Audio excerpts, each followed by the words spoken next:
Hello and welcome to Patriot Stadium for today's 2010 opening night matchup between your Wayne Hills Patriots and the Hackensack Commons. As there you see Wayne Hills' 2 MSG Varsity V Awards earned during last year's school year for Wayne Hills Television's full game production of the state semifinals against Sparta, as well as my very own sports broadcasting highlight video.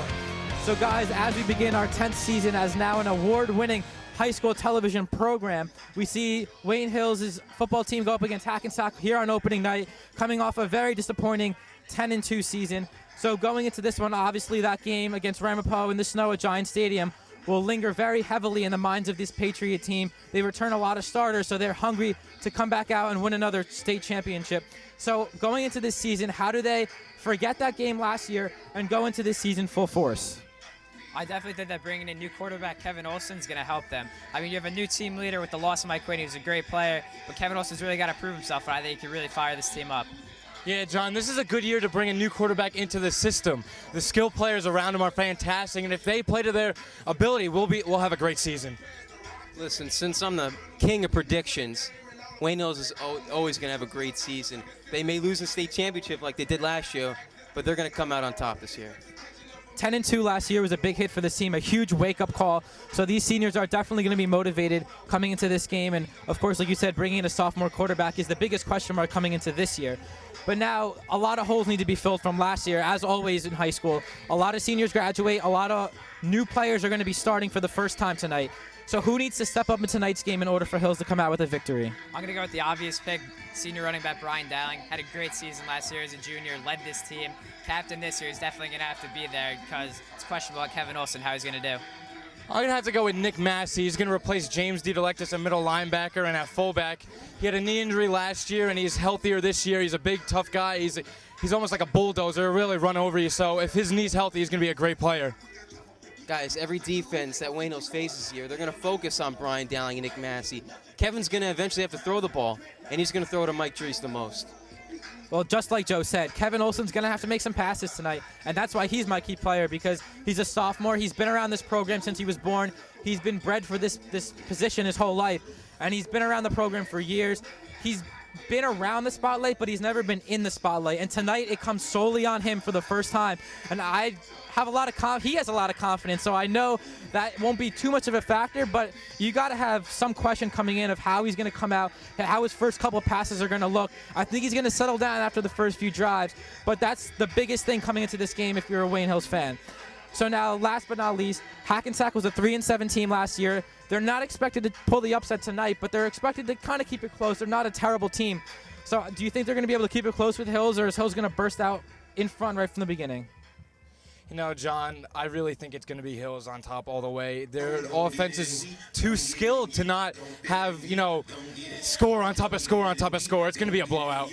Yeah, I'm going with 35-7 Wayne Hills. They're still mad about their loss last year in the championship game. They got to come out firing. Yes, it's going to be a blowout. Brian Dowling, 3 touchdown passes, guarantee. Well, I think it might become a blowout later on in the game depending on how Kevin plays, but I got to agree with you guys. I mean, it's not going to be that much of a close game. Maybe Hackensack keeps it close if Kevin is nervous early on, but I mean, I really don't see Hills having too much of a problem. So now let's take a look at what MSG high school analyst Mike Quick has to say about this 2010 Wayne Hills football team. If you're asking me, would I go with a 10-2 season? Boy, if I'm a football coach, 10-2 is great. 10-2 doesn't sit well at Wayne Hills. It's when they line them up, the goal first is to win a championship, then it's to go unbeaten.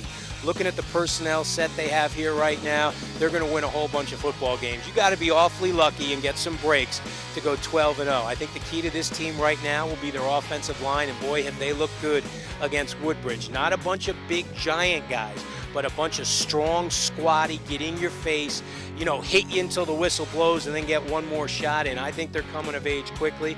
I think this is a football team that I think a lot of people maybe thought that Wayne Hills might drop off this year. Not the case at all. Could they win a state championship? Absolutely. You don't put on that maroon uniforms to play for second place. So could they? Sure they could. I think the line coming of age will dictate a whole bunch of things. Their skill set's terrific. I love their defense. Having Nick Massey back, he's an assassin the way he's out there running around hitting people. You saw it on the punt return. Just loves to light people up. Big Pete, number 40. I love the way he plays, gets into his routes, gets off the ball pretty well. He's a guy that missed a whole bunch of games. So, 8 guys back on this defense, they're going to be good. They're going to be tough to score against. And you know what, Wayne Hills, they're going to score a whole bunch of points. Championship, that's what they play for. And early on, I'm going to give Patriots of Wayne Hills another state title in Group 3. Hello and welcome back to Wayne Hills High School for the opening night matchup between your Wayne Hills Patriots and the Hackensack Comets. I'm John Vittas alongside Anthony Scudillo and Joe Rapp, my partners in the booth. And let's throw it over to Mr. Mezzi for tonight's opening lineups. High school. Tonight, Coach Chris Olson, beginning his 24th season as head coach at Wayne Hills, leads the Patriots in a Big North Conference football game against old rival coach Mike Mielo, now at the helm of the Hackensack Comets. The officials assigned to this game are members of the New Jersey Football Officials Association. The rules governing this game are the National Federation Football Rules as adopted by the New Jersey State Interscholastic Athletic Association. These rules differ from those used in college and professional football. The officials in tonight's game: the referee Jim Conti, the umpire Joe Cuba, the linesman Pete Ciriello, the line judge John Abatista, the back judge John Way, and the clock operator Dave Visconti.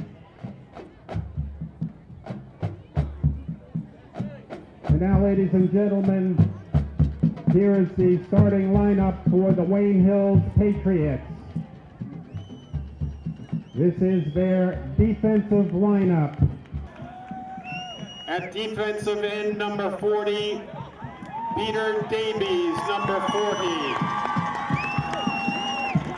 At defensive tackle, number 75, Jason Avedizian, number 75. At defensive tackle, number 72, Roberto Alvarez, number 72. At defensive end, number 64, Joe Lane, number 64. At linebacker, number 7, Russ Pekarsky, number 7. At linebacker, number 2, Nick Massey, number 2. At linebacker, number 32, Jimmy Kenny, number 32. At linebacker, number 3, James Hogan, number 3. At linebacker, number 23, Dom Santoro, number 23. At cornerback, number 20, Troy Zaffino, number 20. At safety, number 28, Mike Drees, number 28. And at cornerback, number 9, Brian Dowling, number 9. And ladies and gentlemen, let's welcome the rest of the Wayne Hills Patriots squad.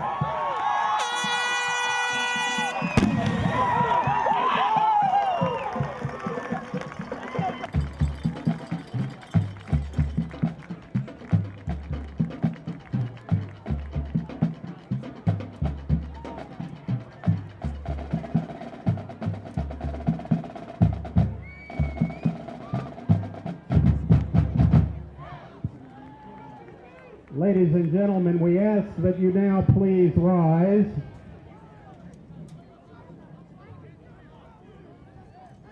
Today marks the 9th anniversary of that tragic day in the history of our nation, when America was attacked on September the 11th, 2001. Let us again this year take a few moments to remember the events of that day and to honor the memory of all those who lost their lives. We remember our own Wayne residents, Gene De Palma, Barry Glick, Leo Roberts,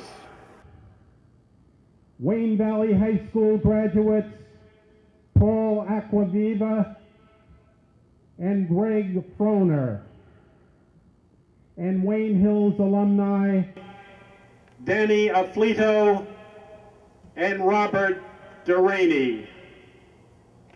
Ladies and gentlemen, most respectfully, 11 seconds of silence, please.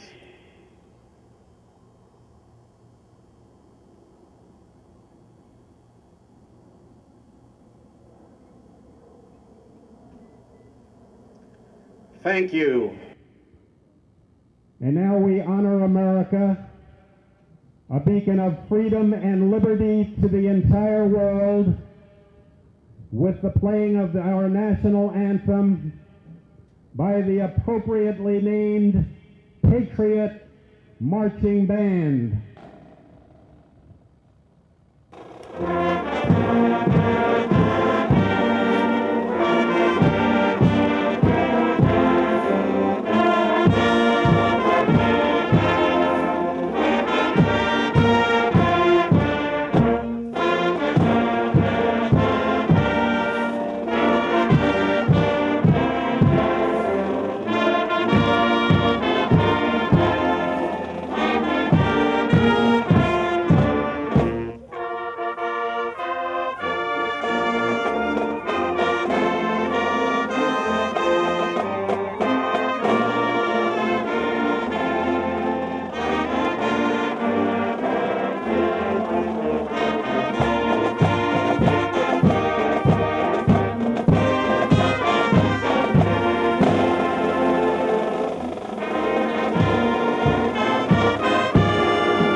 Welcome back to the broadcast booth as we honor America with the tribute program put together by Wayne Hills. As of course today is September 11th, 9 years after the 9/11 attacks in New York and Washington. So they named three Wayne residents as well as 2 Wayne Hills graduates and 2 Wayne Valley graduates who died on that day. And it brings chills to you when you think about that people that close to us were killed on that day. So definitely keep them in our minds as we go forward tonight. But the captains will now meet at midfield to start today's game. 4 out of the 5 Wayne Hills captains will be out there tonight. Number 7, Russell Pekarski. Number 2, Nick Massey. Number 9, Brian Dowling. And number 3, James Hogan will call the shots at the coin flip. So guys, coming into this one, 2010 Wayne Hills season, obviously starting under different circumstances this year, as the team did not win their 7th straight state championship last year, losing to Ramapo in the state championship at Giant Stadium. So coming into the season, this team has something to prove as they've dropped off dramatically in the rankings, because they've always been a top 5 team in North Jersey. This year, they start the season 27 in the state and 1,119 in the country, where in the past they've been in the top 100 in the nation and, of course, top 5 in the state. So a little different expectations coming into this year's. By comparison, this Hackensack team that we'll see tonight is ranked 204 in the state, 7,705 in the country. So not even near Wayne Hills' class from that perspective.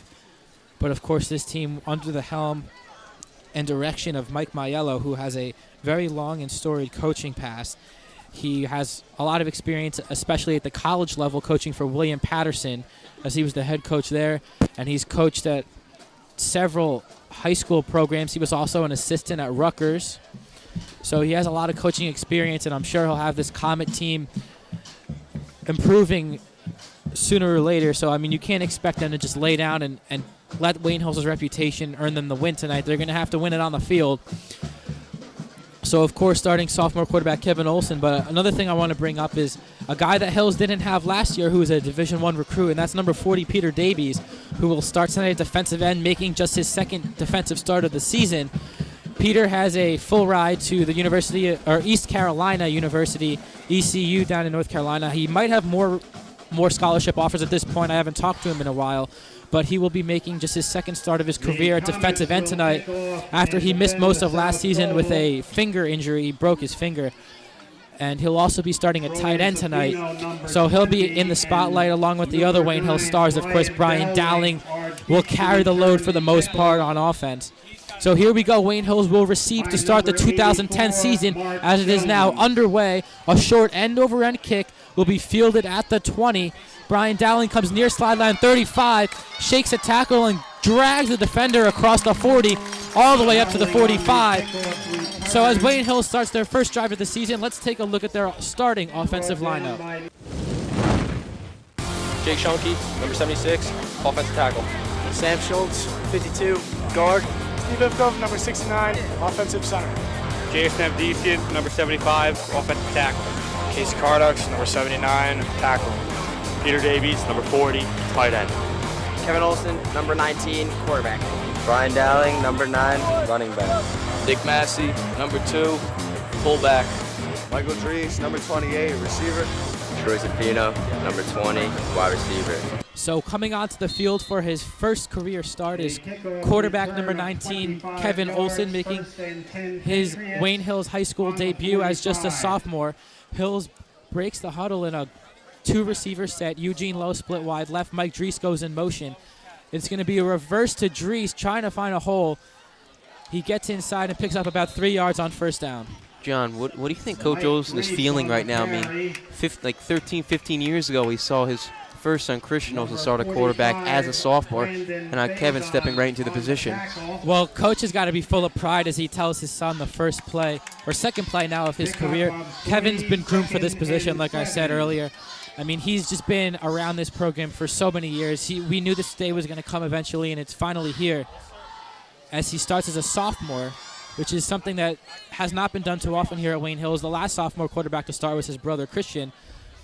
As we see Eugene Lowe go in motion, this time it's going to be a handoff up the middle, and Dowling picks up the first down, a gain of 8 on second down, and Hills moves the sticks. Well, that's going to be the guy that takes a lot of the workload off of Kevin. He's going to be getting the ball very often. Mr. Dowling will have almost the entire offense on his shoulders this year. He will have the ball a lot, Anthony. Way to go.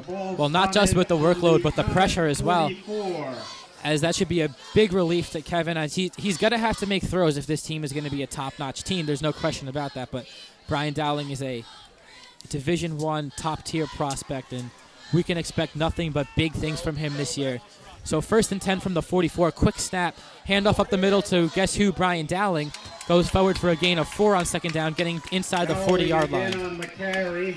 You know, John, I think Kevin's a lot more prepared, like you said, than his brother Christian. The extra years that he had in this program, whether it was being a ball boy or water boy or whatever, being on the sideline those years helps not only understand the offense, just understand, you know, the practice and the regimen that you need to be on this Patriot team. And last year he also had the opportunity of dressing for all the varsity games, which is another big experience. So he's prepared for, not really prepared as the starter, but he's prepared for games before. He's going to call a timeout here. I mean, you guys are right. I mean, he knows the playbook better than anyone we know except for his father. So he should be prepared. You guys are right. And, of course, he had the chance to study under the tutelage of Mike Quinn, who's gone on to play Division I football. So he's had a great similar quarterback to follow in the footsteps of, as they both have a similar body type, and they have basically your prototypical quarterback body type. And obviously it's in his genes, too. I mean, his brother went to star at Virginia as a quarterback, and his other brother, Greg Olson's starting tight end for the Chicago Bears. So he's got the genes. Oh, yeah. No doubt about it. Physically, Kevin lacks absolutely nothing. He has all the tools to be a top-notch high school quarterback as just a sophomore. I mean, watching him warm up before the game, he looks like he's a senior. It looks like he's been in this role before. I mean, he hasn't, but he kind of has. Like I said, he's dressed on a varsity uniform before. He's prepared with the players in the past, so he's ready for this. John, watching his physical transformation from his freshman to sophomore year was incredible. I mean, in the hallway, you'd see him, and progressively he'd be getting bigger and bigger, and he looked stronger, and, you know, just more mature as a person. Well, that's where the genes help. He's matured a lot earlier than most high school sophomores, as he's big enough to be a starting quarterback as a sophomore. Pass over the middle, complete to Peter Davies. Davies gets to the 20-yard line. So a 20-yard pass on the first career pass from Kevin Olson, and Wayne Hills moves the chains again. Jonathan Clark on the tackle. You know, in the pregame warm-up for Wayne Hills, we did see Peter drop a few passes, so I'm sure he's happy that he caught that one in the game. And not only did Peter drop passes, but Kevin overthrew him on passes just like that. So clearly his nerves have been calmed on those first 3 plays, and he was able to hit Davies right in the chest. So no nervousness thus far from Kevin, as he's going to give a handoff to Dowling. Nothing doing up the middle. He's stuffed for no gain on the play. See, that's why Kevin's going to have to throw the ball this year, because that's what the defense is going to try to do every single play when Brian has the ball. And that's perfect for Kevin, though. It's going to leave man coverage on the outside, and that's where the skill players come into, you know, action. You have Mike Drees, you have Troy Zaffino, you have Andrew Monahan, you have Eugene Lowe out wide that are going to make things difficult for these cornerbacks and safeties to cover them, including Peter Davies, who's over 6 foot, and he's fast, so it's going to be hard for a linebacker to stay with him. They list Davies at 6'3", and there's no lack of skill as far as wide receivers are concerned. 3 receivers for the first time for Wayne Hills. Eugene Lowe split out wide right. Drees goes in motion again. It's going to be a fake, and it's going to be taken to the right side. Direct snap to Dowling. He gets to the 17-yard line, a gain of 5, and there's going to be a penalty after the play, so this could be a personal foul. That's the early season aggression that you need to get out. Once that's out, the jitters are gone. You'll be fine. So for the first time, we saw Wayne Hills break out the Wildcat formation last year, and it looks like they're going to continue to do that a little bit again this year as Dowling takes the direct snaps out of that formation. Well, John, why wouldn't you do that when you probably have one of the best skill player running back in the state? Well, Coach Olson's not one to be cute, but this is something he's going to try, as that's going to be a personal foul against Wayne Hills. That's going to back them way up. 15-yard penalty is going to move it from 3rd and 7 to 3rd and 21. 22. Second down, yeah. 15 yards from the point of I think it's going to be 3rd because the foul happened after the play. 2nd and 22. The sticks say 3rd down. The PA address says 2nd down, and it is going to be 3rd down because it happened after the play. Swing pass to the left. It's Troy Zaffino. Goes to the sideline out of bounds after a gain of about 7. So it's going to be 4th down from the 24-yard line of Hackensack. So 4th and long, but I wouldn't be surprised to see Coach Olson go for it here. I don't know how confident they are in their kicking team right now without Tim Divers, although Tim did not have the strongest year last year. Well, it would be a 41-yard field goal from this point, and whether it's Anthony Jordan or Mike Drees doing the kicking, it's a little bit out of both of their ranges.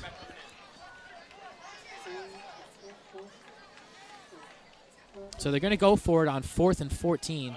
They got to get to the 10. So we're going to see Olson with his first pressure-packed pass of his career. I formation for Wayne Hills. 2 receivers, play action. Olson rolls right. It's going to be a screen to Dowling with blockers in front of him. Gets inside the 20, 15, and Brian's going to be short of the first down. So for the first drive of Wayne Hills this season, Hackensack forces the turnover. That was the Wayne Hills special last year. See a blitz on Quinn, and you just throw it right to Brian and let him make a play. But unfortunately, I don't think they got far enough. No, they didn't. They were short by about 1 or 2 yards. So that was a play that Wayne Hills went to time and time again last year. But with an inexperienced offensive line, they weren't quite able to get Brian enough running room to pick up that first down. So unlike things we've seen in the past, unlike opening drives we've seen in the past from Wayne Hills, they come up empty on the first drive of the season. Very uncharacteristic of Wayne Hills' offense. But now the defense will have an important first drive of their season. As you see, number 40, Wayne Hills' right defensive end, Peter Davies, getting ready to tee off on Hackensack's quarterback. It's going to be a run up the middle on first down. Russell Pekarski makes the tackle as flags fly again. A gain of about 4 on the play for Hackensack, but we'll check on the penalty. The one thing about Peter Davies, apparently it's hit or miss with him. It comes down to his first move. If he gets a good swim move off, he's going to get to the quarterback. If he gets stuck there, he's got those long arms. His reach is great, but if he can't get inside of you, it could be a problem. Well, the eminent weakness coming into this is Wayne Hills' defensive line. I mean, really, they do not return any starters there. Of course, they lose great seniors Nick Tuminello and Ryan Salerno in the middle, so it's going to be they're replaced by 2 juniors, Justin Abedisian and Roberto Alvarez, excuse me. So those 2 guys are starting in the middle for Hills' defense. And of course, Peter Davies making just his second start, as well as Joe Lane, who had limited action last year. Pass over the middle, intercepted by Russell Pekarski. He's going to come to the near sideline 30, being chased from behind and tackled inside the 25-yard line. So Hills forces a huge turnover on their first possession, and they'll take over. And you got to be happy for Russell. I mean, he had a late season injury last year and could not play in the state championship. I bet he was waiting for that for a while. Yeah, I mean, he's been waiting for this day, and that's exactly what he deserves. Well, I mean, you could see the pain on Russell's face last year in the state championship game as he was forced to sit out that game with a broken ankle. Of course, he had off-season surgery and had to go through a lot of rehab, so he's been waiting for this game for a long time. And Malik Bush, the quarterback for Hackensack, threw it right to him, and Russell wasn't letting that opportunity go by, and he made the pick and returned it for about 20 more yards. So Olsen's going to start off right where he left off, and it's going to be a reverse to Dowling inside the 15-10. He's got some running room inside the 5, and he's knocked out of bounds at the 3-yard line. So that's a 19-yard run for Brian Dowling on first down, and it's 1st and goal for the Patriots. He hit that guy hard. Once he gets to the outside, he's hard to contain because he's fast. Man, that 4.4 speed comes outside, and not many people can catch up. I mean, it looks like it's going to be an 8-yard run, but he's just able to get to the corner quicker than any of the defenders, and he picks up 10 more at the end of it. So it's 1st and goal from the 3 for Wayne Hills. The first goal line possession for either team this year. I formation for Hills. Olsen's going to hand it off to Dowling up the middle, and he's stuffed for no gain, maybe a gain of 1 as he somersaults down to the 2. So 2nd and goal for Hills as the clock ticks down under 6.5 to play. Number 32, Javard Gaines on the tackle. That was D1 prospect Javard Gaines, the only D1 prospect for Hackensack, making the tackle there, as he was able to shed off the right tackle Jake Shunky there and get inside to stuff Brian. Power I formation, 3 men in the backfield, handoff to Dowling, pushes the pile forward, and he's in for the touchdown. So Brian Dowling with Wayne Hills' first touchdown of the season, and they go up 6-0. Saw Russ Pekarski in there at fullback. He hasn't played there since last year. They mainly putting them in, either defense or offense. They're limiting a lot of players, which, helps the stamina stay up. Number 5. Yeah, we really didn't see Russ at all on offense last year. He was strictly a starting linebacker for this team, but they're going to work him in at fullback this year, along with possibly Nick DeSico or whoever else is willing to step in. Fullback's a position that Hills has always been strong with. Eugene Lowe, the holder, puts it up for Michael Drees, who makes the kick. It's a good extra point for Wayne Hills. So midway through this first quarter, Hills is able to put up those 7 points. It didn't come the way they scripted it, but they were able to put them up quickly nonetheless. So with a successful second drive of the season for the Patriots, they lead Hackensack 7-0. Guys, I said Brian would have 3 touchdowns in the pregame. It looks like I'm going to be right again. Well, good call, Joe. He's a third of the way there.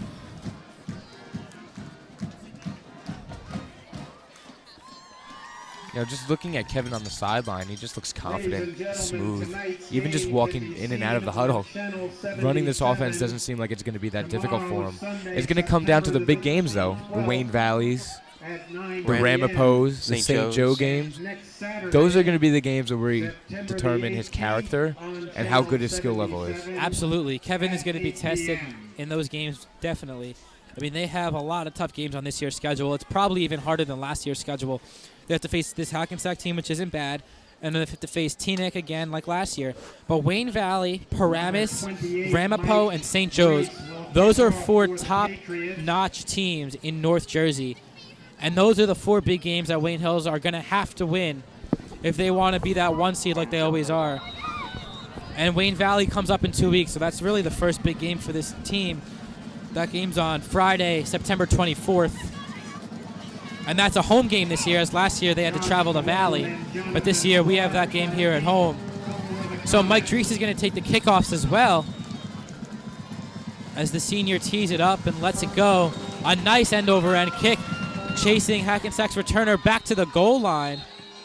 And they're going to blow it dead and say he took a knee in the end zone, I believe. So it is going to be a touchback, as Hackensack will start their second drive from the 20. Who's Tim Divers? The new kicker's Mike Drees. Well, that was a boot and a half. We thought the kicker would be Anthony Jordan coming into this season, as he's been the backup his whole career for Tim Divers. But Drees has certainly earned the spot, as that was a booming kick. That was a 60-yard drive off the tee. It was a big kick, John. It was. It went really far. Guys, let me just say something. When you watch Wayne Hills on defense, take a look at number 72, Roberto Alvarez. I've talked to Wayne Hills players all summer, and they said he gets to the quarterback faster than any lineman they have. He's apparently the strongest player on the team as well, so when you have that ultimately strength over the other players, you could just bull rush right to the quarterback. Well, Alvarez and Avedisian are going to have big years, because those are the two big shoes that need to be filled from last year. As I mentioned earlier, Tuminello and Salerno were forces inside, and they really didn't allow running games to get anything going. And that's really where it starts, is the two defensive tackles, because essentially teams want to run the ball right down your throat. And now those are the two defensive tackle spots, are the two spots that have to plug holes. Bush under center for Hackensack, handoff up the middle. Just like I said, there's that big gaping hole in the middle. A gain of 7 or 8 there on second down, and that sets up a very reasonable third down for the Comets. You know, I really think this is just a game of getting out the jitters for Wayne Hills, going through the motions. It's not a blowout yet. I do predict it to be. I think once they get into a rhythm, though, it's going to be hard to stop them tonight. I also think once they get into a rhythm on defense, it's going to be hard to run or even move the ball on them tonight. I mean, absolutely. Hills' linebackers are unbelievable. They've always had great linebacking cores here at Wayne Hills, but this year's crew is no exception. I formation for Hackensack. Hills shows blitz, and they come. Handoff up the middle. It's another hole for Hackensack as they get to midfield, dragging defenders as the running back. And finally, Troy Zaffino steps up from safety to secure that tackle. That's DeAndre Jones on the carry for Hackensack. A big first down for the Comets. Joe Lane and Nick Massey showed some quickness there. Got to the hole pretty quickly. I'm sure Hackensack wants to score early and often against this team. They don't want to fall down too much. I mean, Hills brought the linebackers more from the outside there. They're going to need to send them up the middle, in my opinion, to stop this run game, because right now Hackensack's just going straight up the A-gap, and they're having success. So why stop it if it's being successful? I formation again, 2 receivers to the left. Hills in their typical 4-4, and this time it's stuffed. Nothing doing. They wouldn't let it happen for a third time, as a swarm of Patriots came in to make that tackle. It's a loss of 2. Joe, that was your call right there. I've never seen anybody shoot through the hole like that. Roberto was at the quarterback before he even snapped it. I'm a genius. That was fast. That was as good as it gets. Loss of about 2 yards, second. Guys, I have 2 V awards for a reason, just to let you know. Oh, correct, Joe.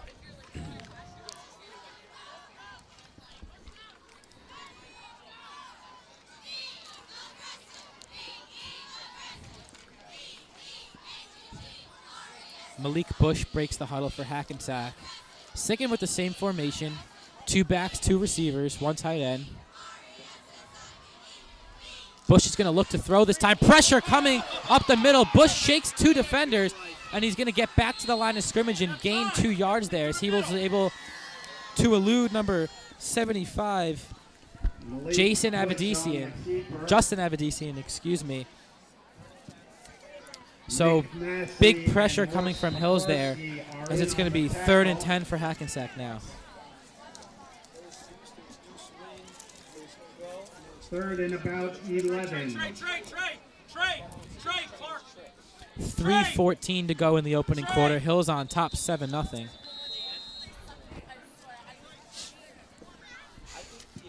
Timeout Hackensack. As Hackensack will call a timeout. So we'll be back with more football after this.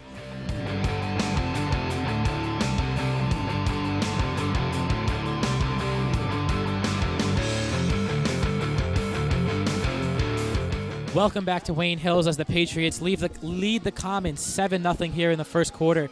3rd and 10, a big play for Malik Bush and the Comets here on 3rd down.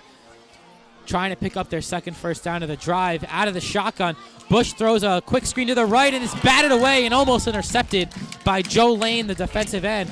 So that'll force Hackensack to punt.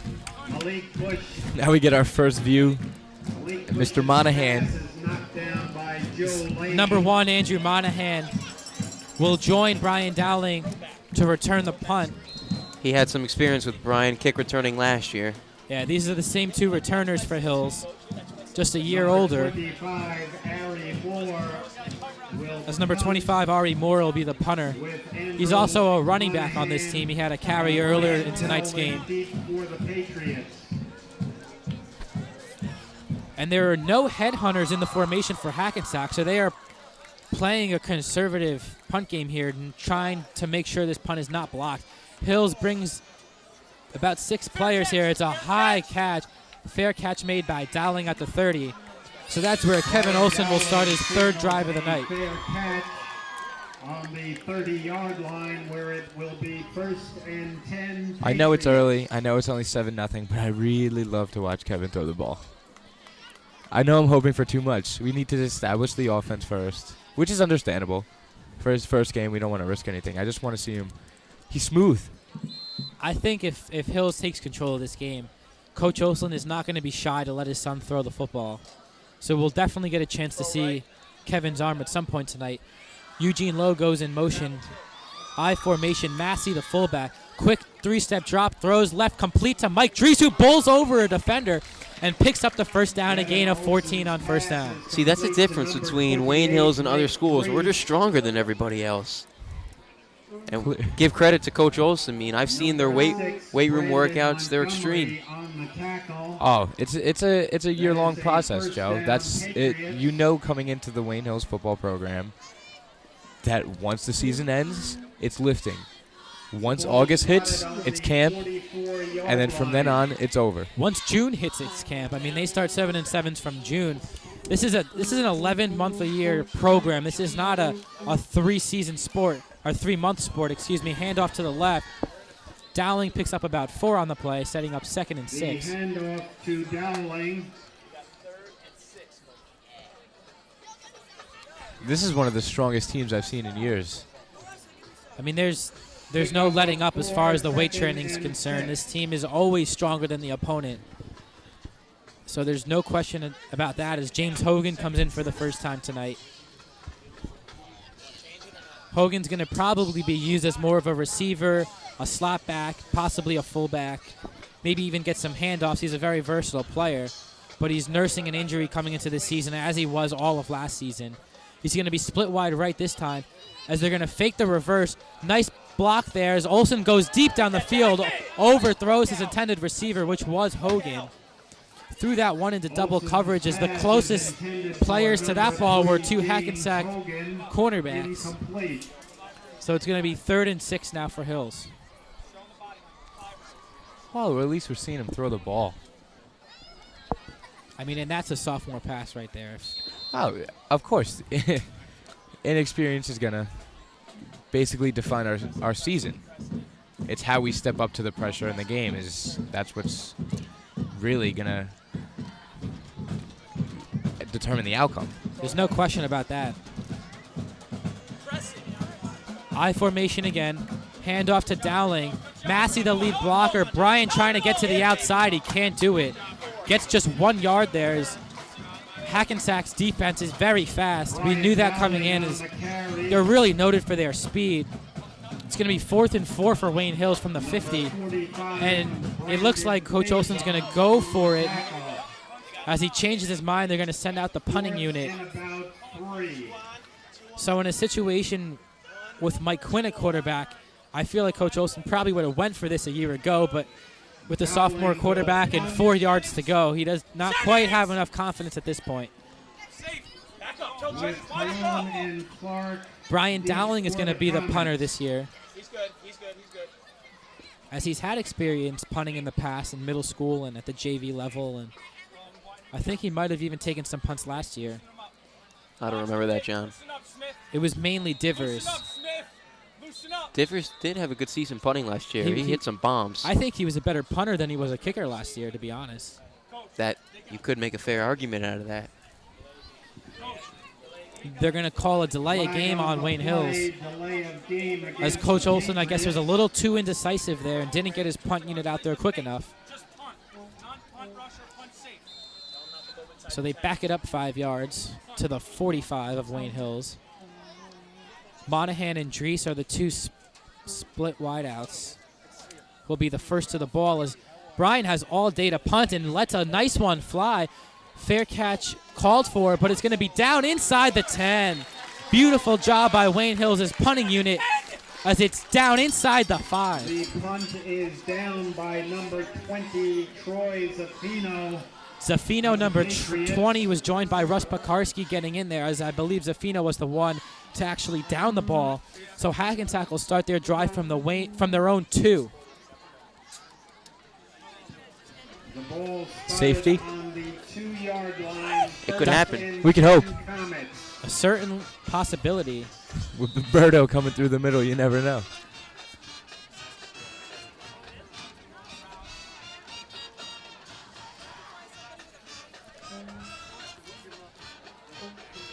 Goal line set, 1 receiver for Hackensack. Hills and stacks the box. It's going to be a quick draw to the fullback. Might have even been a QB draw. I couldn't even tell. They pushed the pile for a gain of about 3. That was a QB keeper. Malik Bush pushing the pile for 3. Gives him a little bit of breathing room as it's going to be 2nd and 7 from the 5. But that'll do it for the first quarter of action here from Wayne Hills, with the Patriots leading the Comets by a score of 7-0. So, as we were talking about, Hills coming in with the sophomore quarterback, Kevin Olson, this season, and I got a chance to talk with MSG varsity high school football analyst Mike Quick to get his thoughts on Wayne Hills starting the sophomore quarterback. I think the last time they started a sophomore quarterback, his name was Olson, Christian Olson, and he did pretty well. Won some championships for his dad, and you know, it's got to be a tough spot when your last name is Olson and you're a quarterback at Wayne Hills High School. It doesn't end here on the field. You know, he's taking it home with the big guy, and the big guy's coaching him 24/7, no doubt about it. Before I came out to this scrimmage with Woodbridge, Coach and I were up in the office and we were watching the 7-on-7 they had against Bergen Catholic earlier this year. And to watch the throws Kev made, and with the receivers he has, you know, Dowling's terrific. You know, if he doesn't end up as a Division I player, it's an absolute injustice. The way he runs routes, Drees running routes, Monahan, you know, the whole low, you know, just terrific assortment of receivers, great weapons. I think Kevin's ahead of schedule. I can't believe that. Since I've been coming up to Wayne Hills, Kevin wasn't even born when I first started covering Wayne Hills games. So, you know, I'm getting old, and Kev's just getting better every snap and every throw. Well, like Mike said, I mean, Kevin Olson has really passed the eye test as far as looks go. I mean, he's got the body for the job. He's got the knowledge for the job. Now he just has to get out there and do the job, because that's the only thing he's really yet to do, is get in there as the starting quarterback for Wayne Hills. So as we start the second quarter, 2nd and 7 for Hackensack. Again, a goal line set. They're going to run the ball up the middle. Nothing there as he's absolutely stuffed. Great interior defense from Wayne Hills. It's going to set up a 3rd and long. Jones on the carry. I don't even think Kevin Olson is the biggest question mark on this team. No, I think the D-line is. You have the O-line is all seniors but one player. Your running back, senior. Wide receivers, seniors except for Troy. Fullback, senior. The D-line is composed of 3 juniors and the D1 prospect of Peter Davies. Exactly. That's my biggest question mark. Me too. I mean, the defensive line is the only unit on this team that is not senior laden, so they're going to have to step it up and prove that they can play like seniors. As a little awkward handoff, and there's going to be no gate on the play, so interesting call there to run the ball on 3rd and long inside your own 10. So that tells me that Coach Maiello really doesn't have much confidence in Rose to throw the ball deep in his own end. Here comes the punt block in the end zone. I'm sure Hills will send the house here, try to get that safety or even the touchdown. I'm surprised Roberto's not trying to rush the punter here. He's that fast that he can do that. You guys are high on this kid, Roberto. I didn't even know he was starting. I've heard Anthony and I have heard a lot of stuff about this kid. Ooh, oh, a one-hopper on the snap. Weak punt, and they're going to let it roll. It's going to get to the 44, maybe the 43. That was only a 26-yard punt there, but he got a nice roll, pick up another 10, 15 yards. But still good field position for Wayne Hills as they'll start their drive in Hackensack territory. Will take over 1st and 10 on the Comet 44-yard line.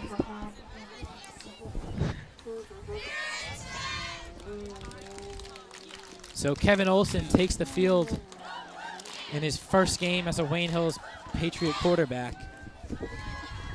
A minute and a half into the second quarter, up by 7.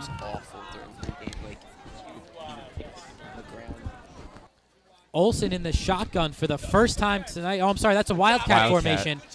Dowling takes the snap, runs up the middle, and he's stuffed for a loss of 1 on the play as Hackensack's defended the run game pretty well tonight. They really haven't let Brian get loose. Yeah, but John, you know, Anthony knows, and I know that he will eventually get loose. He will. And put up some big yardage. I think we're still waiting for them to define their offense. I agree. I mean, we expected them to be a run team, but I mean, usually they get a little bit more creative with some screens, bubble screens, some deep balls every now and then, and really it's been primarily running. Kevin's only really attempted 2 passes so far, so eventually they're going to have to go with more than run up the middle. Kevin with a spin move, and he misses the target as he tried to complete it to number 2, Nick Massey. That was a double screen, John. They had Massey out wide on one side and Dowling outside on the other. It was a cute spin move, though. They were using Dowling as the decoy there, and it's a good idea, but it just didn't work because they had 2 linebackers chasing Massey, and even if Olson had completed that pass, that play wasn't going anywhere. Some things just don't work sometimes, John. Things happen. Well, you will have to complete that during the season, though. I mean, that's a must. That's going to happen a lot. You took the words right out of my mouth. I know I did. That's going to have to work at some point because right now they're only up 7-0 on an average team. Olson rolls to his right. Plenty of time to throw. Can't find anyone, and he's going to throw it out of bounds. He couldn't find anybody. Good coverage from Hackensack, and it's going to force a punt.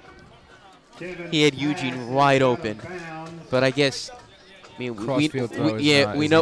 we know what Brett Favre did throwing across his body, and he's a Hall of Famer, so I guess you can't expect that from a sophomore quarterback. In his first high school start. Give it time, Joe. Give it time. We got all season. Like I said, we're still trying to establish the offense, decide what kind of offense we are. We'll be here all season. I mean, we're really lucky that we haven't gotten a big-time team here week 1, because if it was, we'd be in a lot of trouble, I think. Oh, I can guarantee that right now. I projected a blowout. Look, it's 7-0 right now. Brian with the great punt inside the 10 again, and it's going to be down at about the 11-yard line. Brian Dowling's done a great job of punting so far, just showing how versatile he really is. Oh, and they're going to give it to Hills. They're going to say that Hackensack touched the ball, and that's a huge break. That's a lucky break. It's a lack of discipline. I really didn't see Hackensack touch the ball. Oh, obviously the referee did. I'm not going to argue. John, the referee did, and that's what counts. Now, inside the 10 at the 11, I say this is 4-down territory. Absolutely. Throw the ball first down? Why not? Maybe in the first 2 downs? They're going to run the ball, Anthony. I'm telling you right now. I formation. Joe, you're right. Should have done play action, Joe. Yes, that would have been a good plan, considering the running play didn't work. Loss of 1. Let's go. Dowling has not been able to find space at all. I mean, you can't blame him. It's got to be the offensive line. All of them, every single one of them, making their first career start tonight.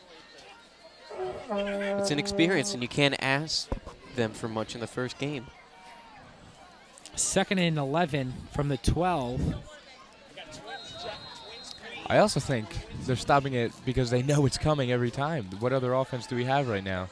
Oh. Olsen throws the ball to no one in particular. Must have been a timing route broken up by one of the corners there. As I don't think no one was a receiver there. I mean, Lowe and Dries were the only ones in the vicinity. And when I say vicinity, I mean about 10 yards away. Thank you for clarifying that, John. I was a little confused. Joe, sarcasm's entertaining to a point.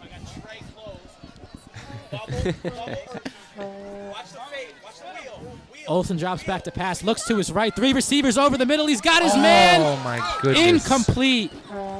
Dropped by Brian Dowling in the end zone. He had his man. Dowling went up the ladder to make the play and just couldn't come down with it. Again, getting out the first game jitters, let's hope. So they'll send the field goal team out there to attempt a 28-yard field goal.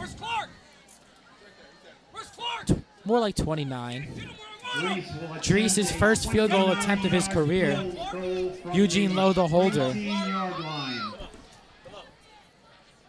Snap is good, hold is good, kick is up, line drive, straight through the upright. So Mike Dries with a very nice field goal to extend Wayne Hills' lead to 10-0 here in the first half. What do you guys think? Dries looks good in his first couple kicks?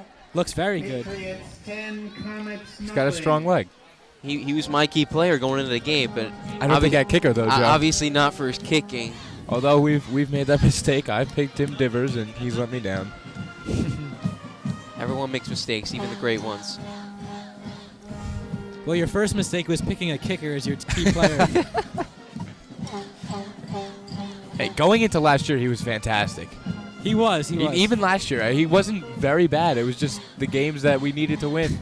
He didn't produce. That's the nicest way you could put it. Well, everyone likes a kicker with guts. And Tim wasn't able to come through on the gutsy kicks last year. But he still was definitely one of Hills' better kickers over the course of the years. Nate Kading-esque.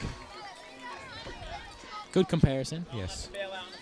Number 20, Josh Colon, and number 1, Michael Perez are deep to return the kickoff by Mike Dries. 8:18 to go in the opening half. Dries tees it up with a 10-point cushion. This one's a little bit shorter. Will be fielded at about the 11. Crossing the 20, over the 30, gets deep into Wayne Hills' territory, across the 40, and is finally taken down at the 41. Dowling with a very nice tackle. Finally brings down number 1, Michael Perez. So nice field position for the Comets to start here in the second quarter. Yeah, he was able to find some open space there, which was a nice job on his part.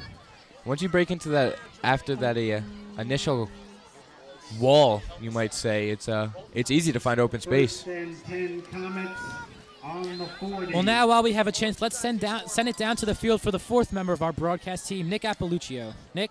Thanks, John. I talked to Jason Avendisian of the Wayne Hills Patriots. He said Kevin Olsen had a really good preseason, and he's been getting better as it's been going along. So hopefully we'll see him in this game, but Wayne Hills' defense has really been keeping it in this. First down and 10 for Hackensack. Hills shows a blitz up the middle. Throws it to the left. Incomplete. Rose's pass, no good. So it'll be 2nd and 10 for Hackensack. Alone is incomplete. You're looking at this guy, Malik Rose, for Hackensack. He's a big guy. I mean, he really has the height for a quarterback. Coming in at about 6'4", I would say. But he really just has not hit his targets thus far. Arm strength doesn't really seem to be the issue. It's more of the accuracy, as he's already thrown a pick.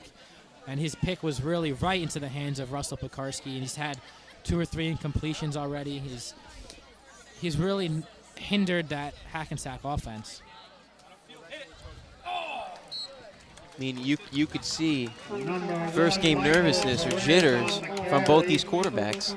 I mean, they're missing passes, and they're really not playing that well in the first half. I mean, you would expect that from Olsen, the sophomore, but Rose, the senior, shouldn't really have those jitters. If it's his first start, which we're not sure about. If it's his first start, you could understand it.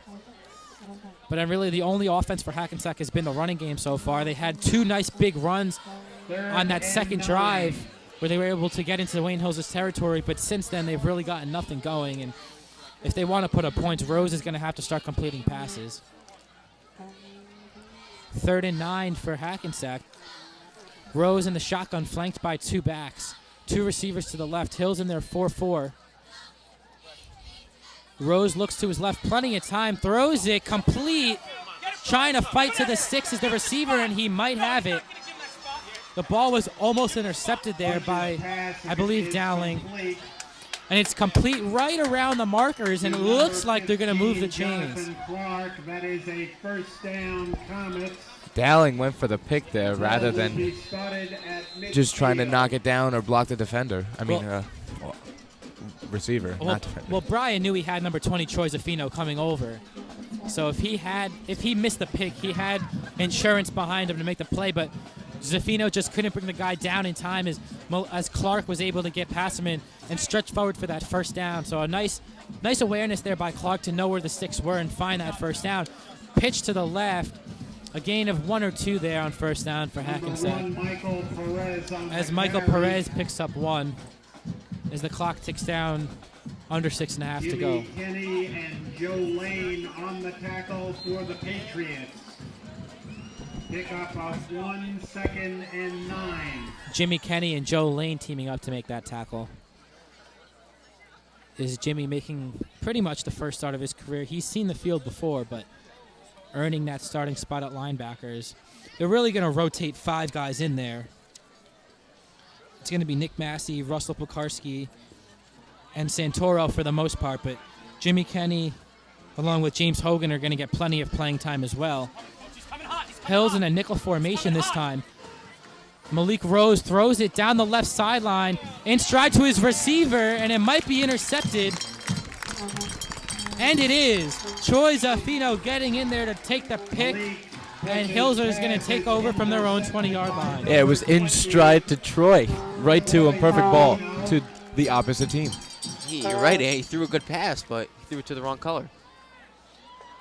I mean, the ball was a good one. The problem was the receiver was just covered. I mean, good coverage too. Yeah, very good. Troy was right there all the way, and Rose led the receiver perfectly, but like Anthony said, he also led Zaffino perfectly. And Troy was the bigger man in that situation and was able to come through. Olsen back to handoff. Up the middle goes Dowling for a gain of 9. That's the Brian Dowling we're used to. Number 15, so he's finally able to pick up some plus yardage there as he sets up a 2nd and short. And this is a down and distance where we could see Kevin try to air it out here.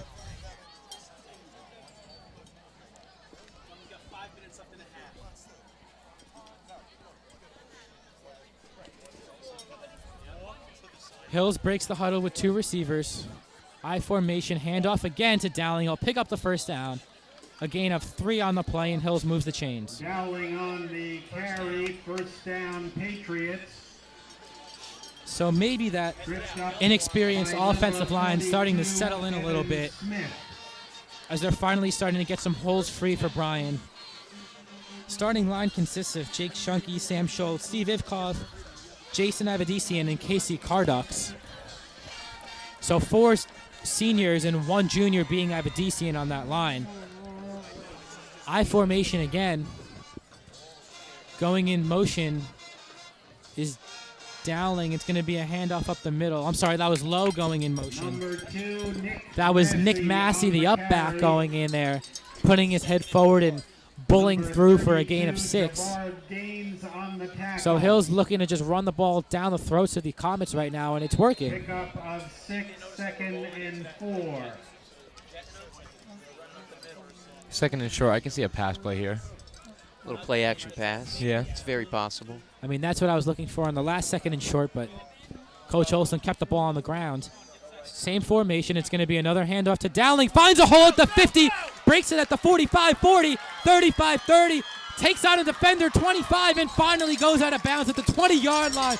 And Brian Dowling finally psyched, but he took it a little bit too far, as he's going to be flagged for unsportsmanlike conduct.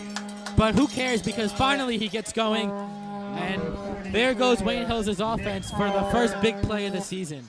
You know, regardless of that penalty, that's exactly what he needed to boost his confidence.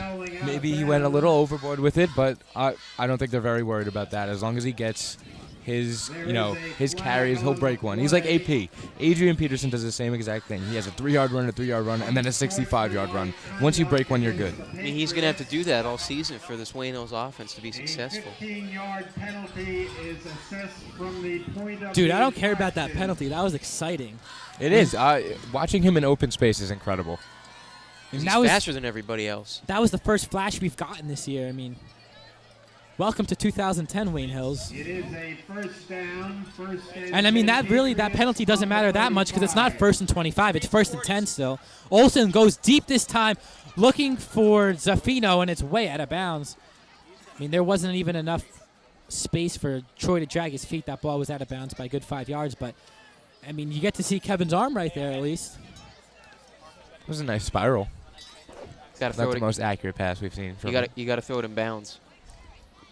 I mean, something we've seen that's very characteristic of a young quarterback is really not checking to see his second and third receivers. He's kind of sticking with that first option and just throwing it where that guy's supposed to be. He's not really getting through his reads right now, but that's something that he's certainly going to do more and more as he gets more experience. And Hills' receivers are good enough where he can get away with that and not throw interceptions. Looks deep this time. Pass is incomplete. Just a tad too long there for the receiver. Just a pump and go right there to Troy Zaffino. Very close. That was a nice ball, though. Only where his receiver could get it. On the 3-yard line. So Kevin certainly looking like he's going to look towards Troy Zaffino, 3rd and 10. which is probably a smart thing to do because Troy's going to be with him again next year as opposed to Dries and Lowe and Hogan, who are going to be gone next year. And, I mean, Olsen's going to be the quarterback here for 3 years. Troy will be the number 1 next year, assumingly. I think early in the year, though, he should be looking towards Davies much more often. He's a big target, and he's fast. Yeah, if Olsen's not going to really read the field, I mean, he probably is not going to admit that and going to do his best. But if he's a little bit scared sitting back in the pocket and looking around, go to Peter. I mean, I doubt the ball's going to get picked. I mean, it's a short throw. Peter's is a huge target, so if you want a safety blanket, Peter Davies is your man. Yeah, you can throw it somewhere around him. He'll go either jump up against him or just reach with that, wide, length he has. He could be the Dallas Clark of this offense. He could be. I mean, Dallas Clark splits out wide more than Davies does. Peter's going to block as well. But, I mean, as far as tight end dominance that Dallas Clark has, Peter could be that guy. I mean, Hills has always had good tight ends, good blocking tight ends. I mean, going back to Brian Dickman a couple of years ago was a good one. Greg Olsen going back even further. He was pretty good. He had size, that's for sure. He had hands. For a young receiver to go to a big guy is much easier for him than trying to go over the top every time to a smaller receiver. Although, you definitely want to get a relationship with your young receivers, but big target, much easier. I mean, that's another good point. If Kevin wants size to throw to, he should definitely look toward Peter because none of the receivers are really, to be honest, anywhere near 6 foot. I think Eugene Lowe is probably the tallest guy at around 5'11", maybe flirting with 6 foot. But Zaffino and Dowling, probably the two most athletic guys on this team, are both around 5'9". Dowling might be 5'10". It is 3rd and 15 on the 40-yard line. I mean, really, to be honest, they're more running backs than they are receivers, but they're both tremendous athletes, so they can catch the ball as well. And Dries is also about 5'10". Olsen shakes off a defender, throws it down the field, incomplete. Intended for Davies. That's the target to look to. He threw a little too high for the 6'3" Davies. Hard to do. Sailed it a little bit. He's fine. So I guess Olsen listened to us up here, but wasn't able to hit his man. as he did a good job of feeling through the pocket and shaking off an incoming rusher. So Hills is going to have to punt here on 4th and 15 from their own 40. Dowling getting set to boot it. Deep for the Comets. Snap is good. Kick is away. Fair catch called for, but it's going to be into the end zone for a touchback. So a nice punt for Brian, 40-yard punt. The net's only going to be 20. Back in the end zone, it will be 1st and 10. I'm not sure who's handling the long snapping duties this year, although it looked like a 60 was running out of that spot, which would indicate to me that it is Steve Ivkov, who's also the center. And I mean, from what I hear, Steve's a very good center.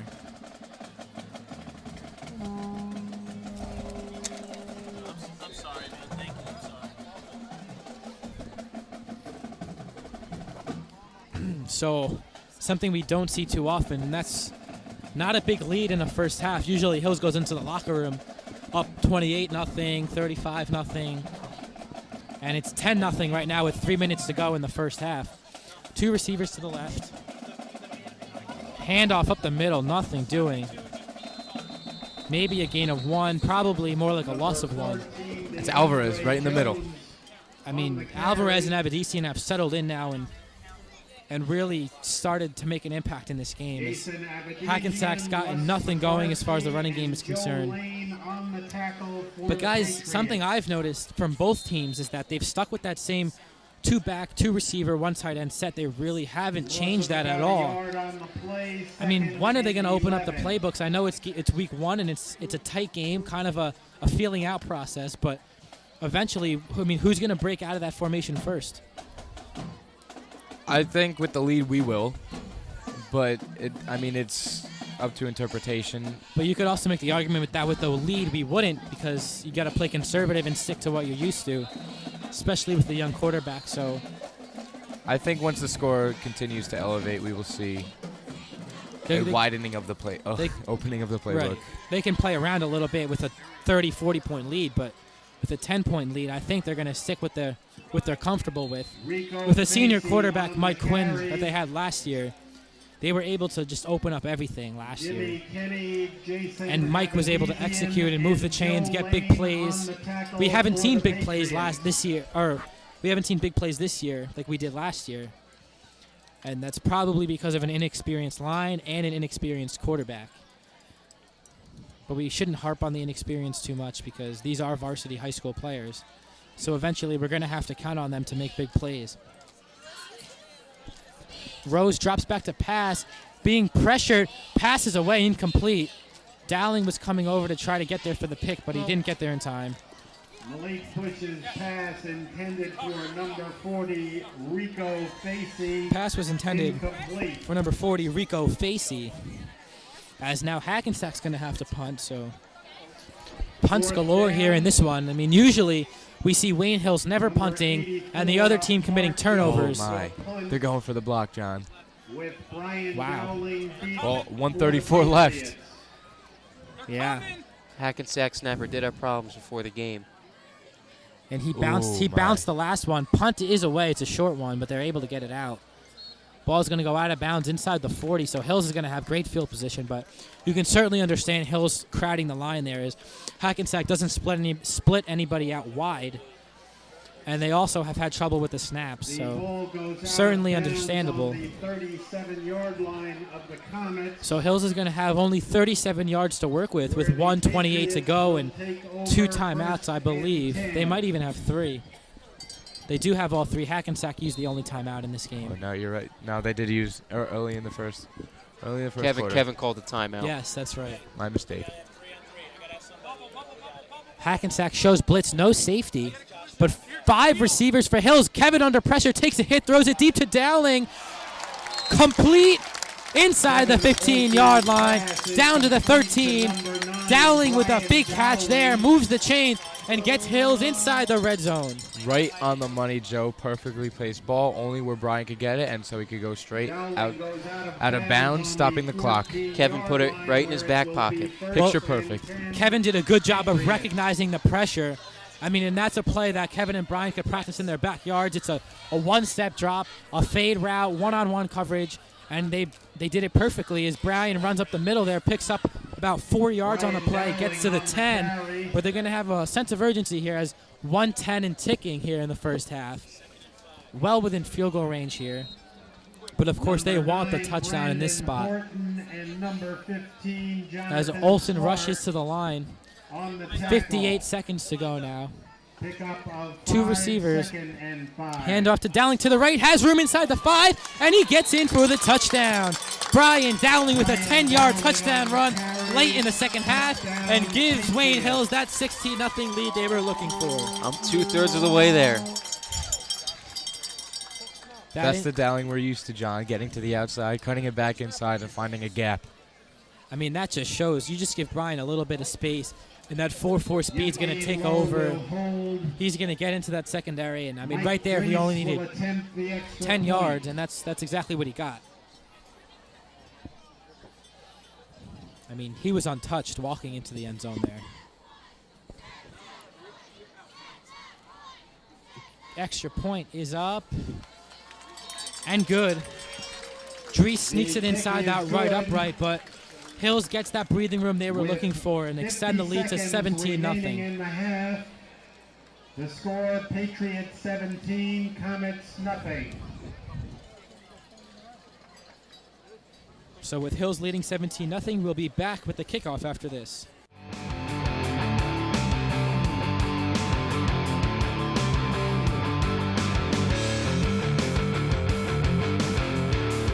Welcome back here to Wayne Hills High School with Wayne Hills leading Hackensack 17-0. 50 seconds to go in the second quarter. Dries' kick is away. Will be fielded at about the 7-yard line. Taken up past the 20, hold the 25, cross the 30, and finally tripped up. Number 20, Dowling was able to trip up the return man. Otherwise, that could have been trouble. That would have been 7, John. That would have been 7. Well, Hills, oh, I'm sorry, that was Eugene Lowe with the touchdown saving tackle, not Dowling. No, yes, that was Lowe. Both of them have the one sleeve look going on, and both around 5'10", skinny, so it's hard to tell. But they're going to go with a secondary full of players on this drive as Eugene Lowe's coming in to play safety. So 2 safeties, Afino and Lowe. It'll be interesting to see whether Hackensack goes for the jugular here or just takes a knee.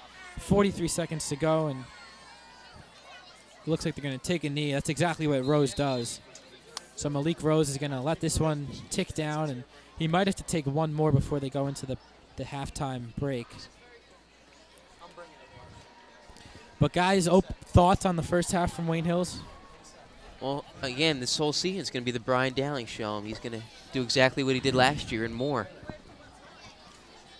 John, it was an interesting first half. I still think the offense is not defined as a whole. The running game was inconsistent, although we did see some spurts of excellence right there with Dowling. The passing game is inconsistent, but again, we have seen signs of, stardom. The second half is going to be defining the offense. The defense is fine. Defining the offense is what's going to be. Yeah, definitely. I completely agree with that. Like you said, they don't have an identity right now on offense. Is it going to be Brian Dowling all the way? And they can get away with that if the line steps up. But right now, the line's been okay. It's gotten them a 17-0 lead, but it hasn't been impressive. And I think unimpressive is a word that I'm going to throw out there for the first half.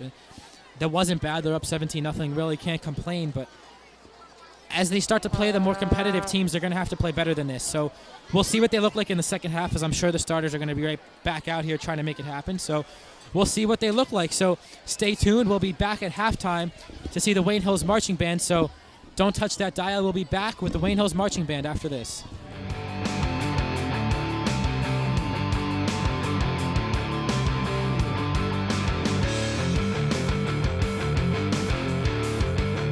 Costantino, recruiting officer, Eddie East, equipment managers Dan Kutla, Baxter Miatke, Alyssa Picarello, Gregory Zuber, Aaron Crowley, Alexis Dumalagan.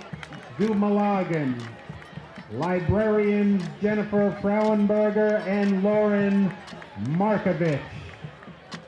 Their field repertoire this evening, España Cani. Ladies and gentlemen, the Wayne Hills Patriot Marching Band.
Ladies and gentlemen, another lights-out performance by the Wayne Hills Patriot Marching Band. A standing round of applause is in order.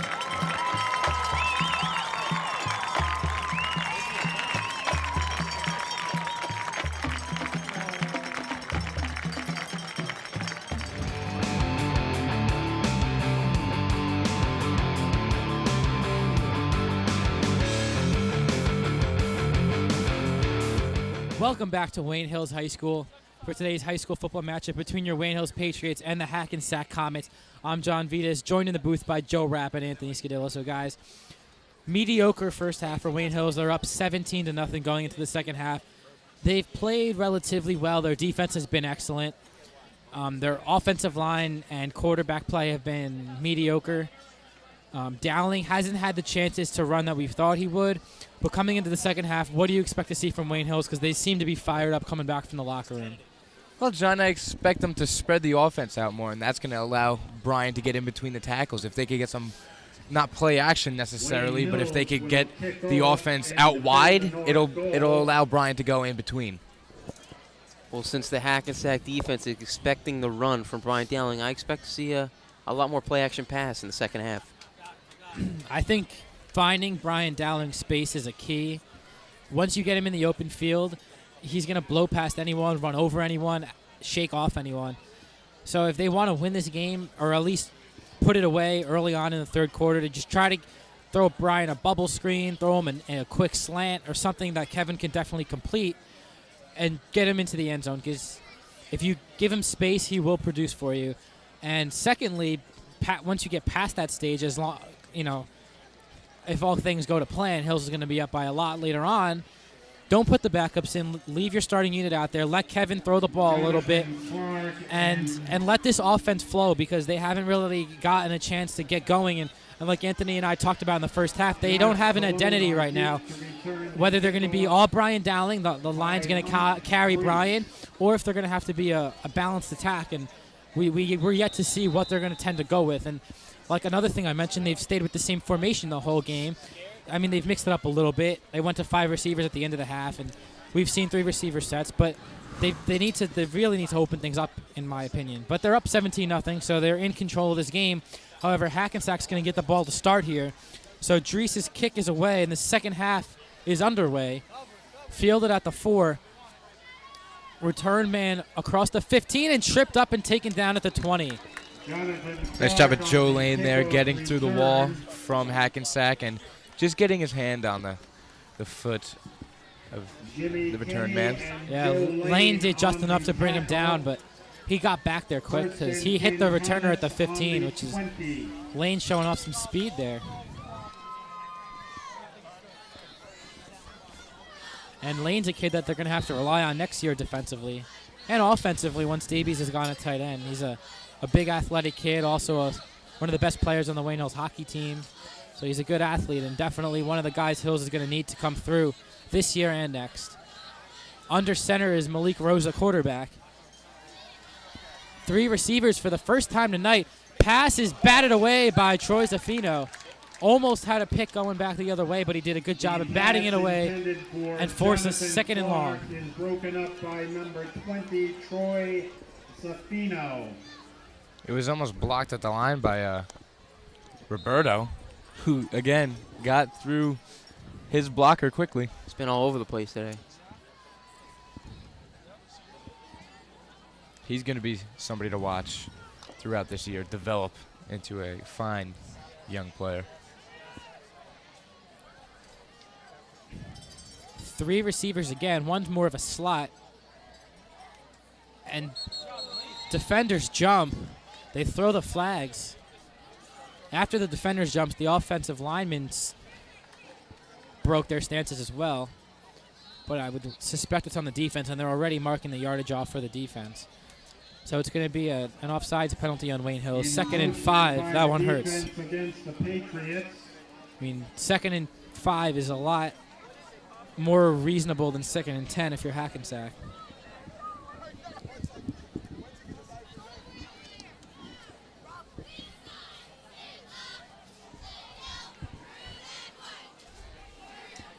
Bush under center. Handoff up the middle. Can't quite squeak through Ken, the running back. Picks up about 2 on the play. It's going to be 3rd down and 3 now.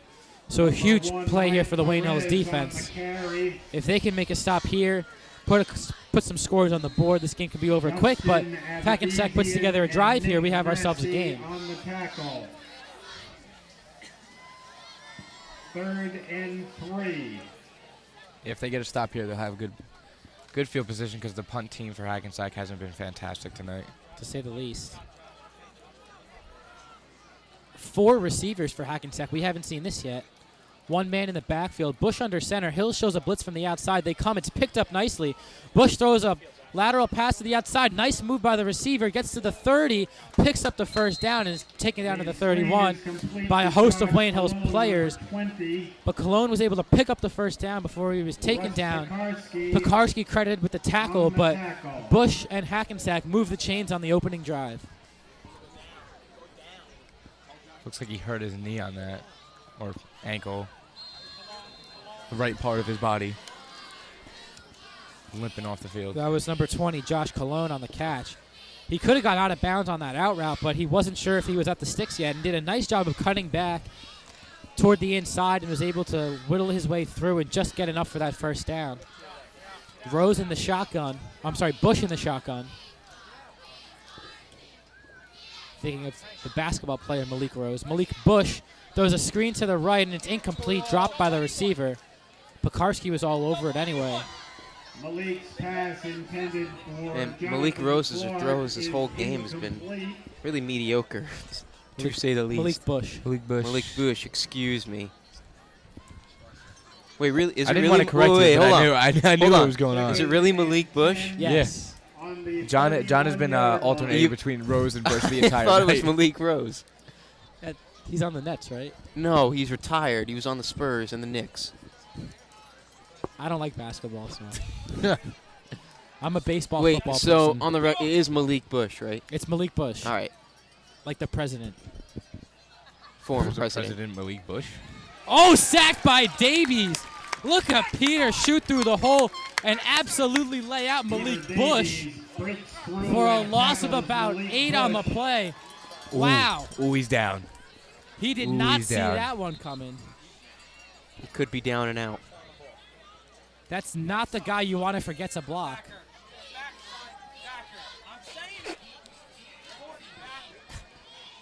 That's why Davies is dangerous. One of many reasons. He's really tall and really big. He's really fast, too. It's a lethal combination. Division I kind of combination. And Bush is down.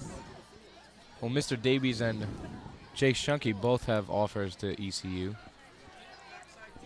And if that doesn't end this game, I don't know what will, because their starting quarterback's gone, and watching warm-ups, they didn't have much else behind Bush. And Hills has already proved they can stop the running game for Hackensack, and when you take their quarterback away, that really makes them one-dimensional.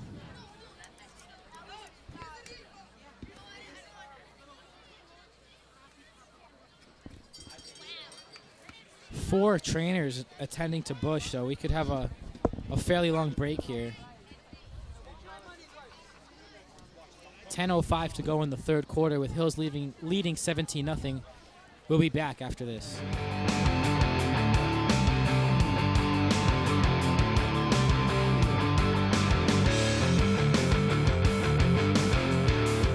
Welcome back to Wayne Hills as Hackensack quarterback Malik Bush is helped off the field after he was down for a good 10 minutes. That was one of the longer injury delays we've seen. It appears he just got the wind knocked out of him because he's walking off the field mostly under his own power. So we won't expect to see him for a while back in this game, but if it really is just wind and not a rib, he could be back. So it's going to be 3rd and 18 for Hackensack, a new quarterback in the game, so this could really hinder their chances of picking up the 1st down when you throw a new kid in. He's in the shotgun. He's in the shotgun, so welcome to the game. You're going to throw a 20-yard pass right here. 2 receivers, 1 to each side. Drops back to pass. Let's He's move back 10 more yards. making a 40-yard pass as he throws it out of bounds. Threw right to his coach. And flags fly from everywhere. I would imagine it's on Hills, as the new quarterback was Matt Carroll. That's Carroll with a C. What? Is that hitting the quarterback? It's going to be on the offense. So Hills catches a break there as they send Dowling and Monahan back to receive the punt. I'm assuming Hills declined it. Oh, intentional grounding possibly? I don't think so. There were receivers there. in the area. Well, I don't know if it reached the line of scrimmage, the pass. Oh, no, the coach was on the other side of the flag, so possibly. Well, it doesn't really matter because it's declined. So it's 4th and 18. Hackensack will punt. Dowling and Monahan standing back at their own 45-yard line. And they're going to call a penalty. Could be 12 men because they called it pretty early.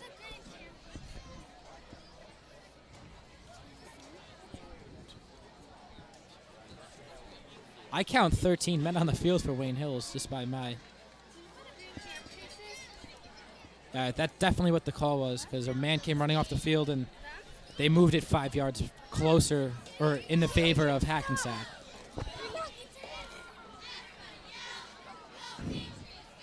Snap is a little bit low. Handled by the punter. Davies almost blocked it, but it's away. Best punt of the night. Dowling drops it, picks it up, and he's hit by 3 Comets flying in there to make the play. So no return for Dowling after he almost fumbled the ball. But maybe Hill should put pressure on the punter more often because that was the best punt of the night. That was a 38-yard punt. No return. So 1st and 10 for Wayne Hills from their own 44-yard line. Kevin Olson, by my count, 3 for 6 passing so far. That's unofficial. 6? I think it's more than 6 pass attempts. I wouldn't question that number. I've kind of been counting. It's 7 now. 7 as it's complete to Troy. Zafino inside the 40, cuts it back at the 35, and he's knocked down to the 31-yard line. So that's what Wayne Hills needs to do with a young quarterback. Hit those athletic receivers with room in front of them, and Troy made it happen. That's a gain of 20 yards on the play. First down, Wayne Hills from the 31-yard line. The one thing I have noticed from the Wayne Hills offense, Kevin gets up to the line and calls it immediately. There's no delay. There's no trying to get him off guard with a different count. It's just on the line, go. Yeah, I noticed that too. Handoff to the right to Dowling. Shakes off a couple defenders and drags them forward for the first down. So Wayne Hills offense looking impressive on the opening drive of the half. Dowling gets inside the 20 down to the 19-yard line. And Hills in their hurry-up offense. Olsen in the shotgun, Bryan in motion, and there's going to be a false start penalty as they had some trouble with the snap count. And it is indeed a false start, so somebody messed up the cadence there. But flag on the play, illegal procedure against the Patriots. So maybe the Patriots moving a little bit too fast for their own good right there. 1st and 15 from the 24 now. 1st and 15.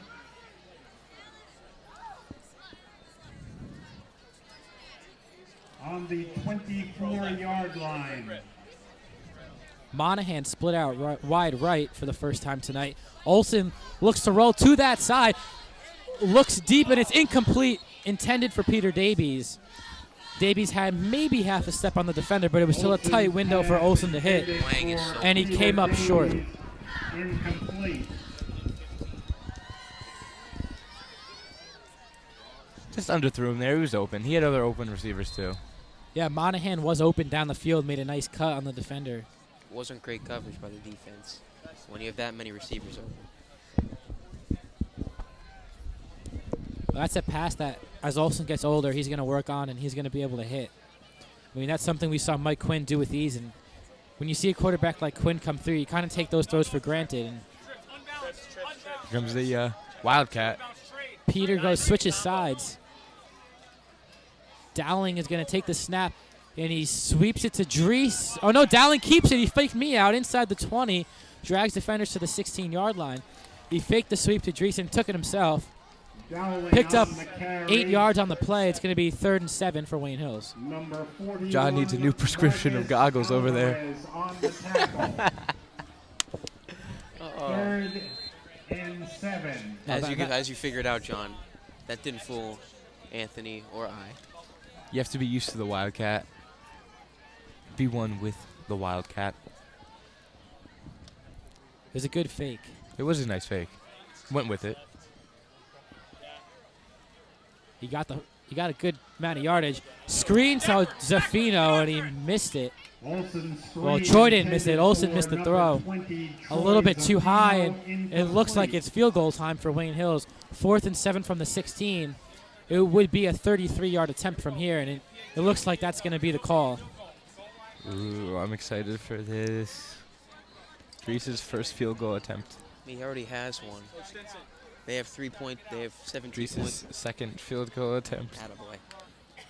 I think Divers had 2 attempts the whole year last year. Too many. Oh my God!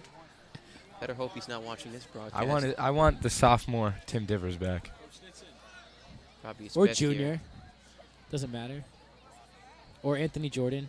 Nice job by Eugene Lowe to handle that snap. It looks like it could be wide left. But no, Dries sneaks it in there. So Mike Dries nails the 33-yard field goal attempt. And Hills extends the lead to 20-0. With 7 minutes 38 seconds remaining in the 3rd quarter, Patriots 20, Comets nothing. So a low snap there. We got word at halftime that the long snapper is Jake Shunke, the offensive tackle. And he's done a good job tonight, but that one was just a tiny bit low, and Eugene had to play it off the turf, but he did a good job of getting it up on that little lift they use. It's one of the things Eugene Lowe is known for is his hands. He's got probably the best hands on the team. I wouldn't doubt it. Him or Dries. Dries does have very good hands. They both do. And Brian, of course. You can't put him out of the question. That's a given. They're wide receivers for a reason. Yeah, Dries's kickoffs have been fantastic, though. Yeah. I mean, his field goals have been, not stellar, but they're consistently good. But his kickoffs are end over end every time, and he's landing deep. Yeah, I mean, it just kind of shows that anybody can kick, not just Tim Divers. When you can come in from a long offensive drive and do that. Whew. 4 yards deep in the end zone. That's a touchback. I don't think Mike ever played soccer, but that's impressive. He played, well, I've known Mike since the kindergarten, so, I mean, soccer when he was very young, but not since. He just has strong legs. He always has. That's so weird to consider as seniors. It's strange. Knowing all these guys, we're talking about them like they're stars when some of them are our friends. When you grow up with these kids, you never think that they would be like the Wayne Hills football stars you grew up watching, but here they are. Handoff up the middle. Getting into the secondary is the back. Picks up about 6 yards on the play, so a nice run there on first down. That was Perez on the carry. It's going to be 2nd and 4 for Hackensack.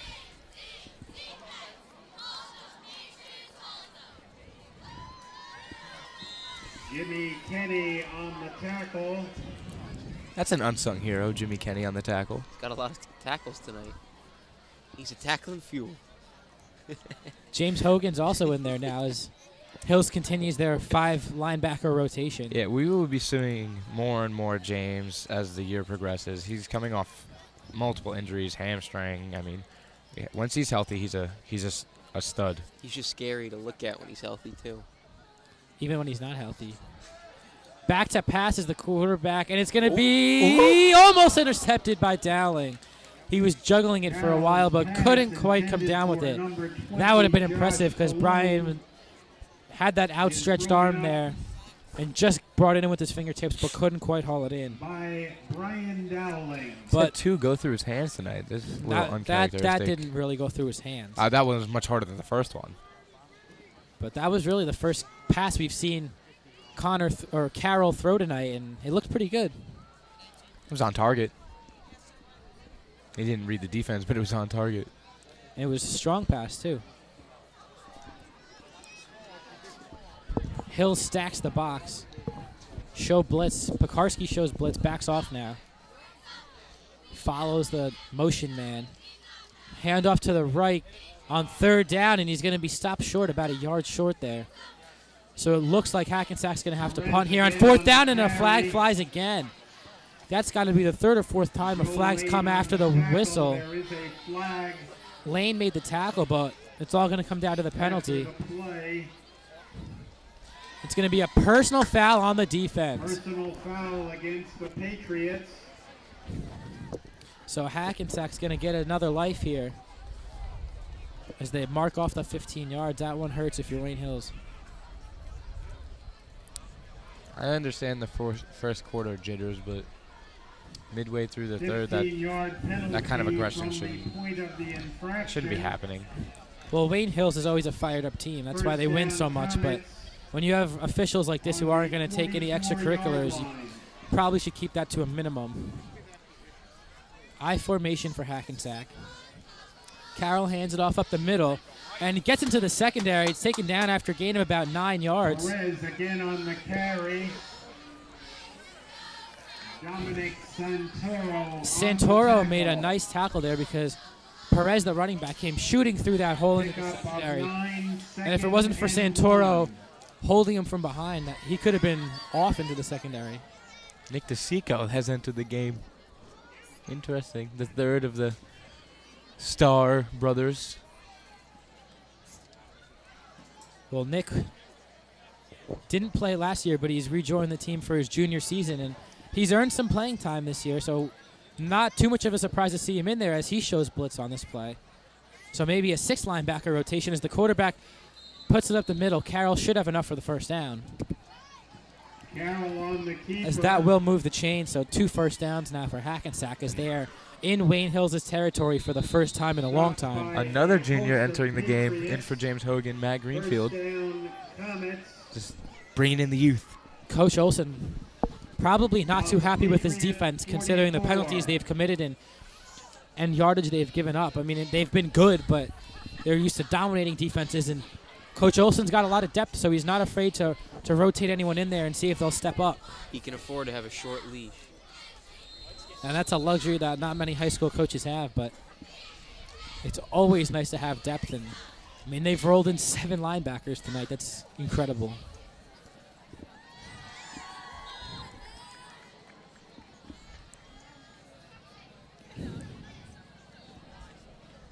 Was Alvarez is going to come in for a little coaching from Coach Olson. He hustles back in there. Carroll under center.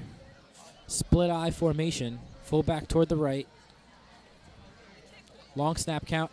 Carroll looks to throw. Pressure coming from the outside. DeSico is applying it, and the pass is completed for no gain. So Kyle did a good job to get that ball out and avoid the 3rd and very long, but instead it's going to be 3rd and 8. He's getting attacked from both sides by 2 big boys on that one, Nick DeSico and Peter Davies. Doesn't look good for you when you see that sight. Oh, that's intimidating. Just a little bit, though. You have a train behind you and a house in front of you. On the 43. So here's a big 3rd down for Carroll and the Comets. 3:40 to go in the 3rd. Hills up 20-0. They need to put points up here. I formation, 2 receivers again. Hills in there, sitting back in their 4-4. Toss to the left, nothing there. Absolutely lit up by the Hills defense. That might have been Nick Massey getting in there for the hit. And don't forget Roberto, the key defensive lineman on the team. He's been after the quarterback and running back all night. Well, Roberto Alvarez having a great first start as a Patriot defensive tackle. Number 84, Mark Jones will punt. Jones to punt it away for Hackensack. 2:52 and counting in the 3rd. Dowling and Monahan, the usual return men, back to receive the kick at their own 15. Peter Cumming almost blocks it again. High kick. Going to be fielded at the 22. No fair catch called there. and it's going to be taken up close to the 30-yard line. That was Monahan on the dangerous decision, but did a good job of holding onto the ball and picking up a few yards. He's a gutsy kid. Number 44, Nick Parker. Well, I don't like that. I don't like that. I mean, defenders around you trying to make something out of nothing. I mean, he went up for that. He went up for that ball. He didn't just. That's even more risky. That hits a pad or something if you don't. Especially if you don't catch that right. Up 20-0, deep in your own zone. I mean, you could see it in a blowout or a close game, trying to make a gutsy play, and he did a good job of executing. But in a game like this, I don't know if that's the best call, but you can't complain too much because he did come through. So Dowling picks up 2 on first down. Clark, number 15, on the tackle. But you got to let Olsen fire the ball now. I mean, Brian's proved he could run somewhat effectively with this line. But Kevin hasn't thrown a pass in this half.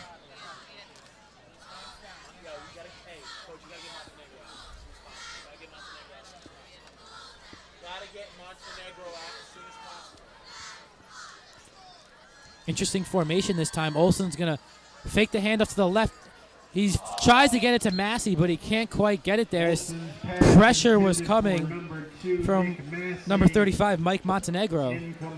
So Olsen feeling the heat, couldn't quite muster it up to Massey, and it's going to be 3rd and long now for the Patriots. When Kevin gets forced out of the pocket, he hasn't been consistent enough to make those throws. And when he's throwing from the pocket, he hasn't really... He's made good throws because he has a great arm, but he hasn't really read the field like a veteran. But again, it's his first high school start. You really can't blame the kid. That's a throw that should be made, though.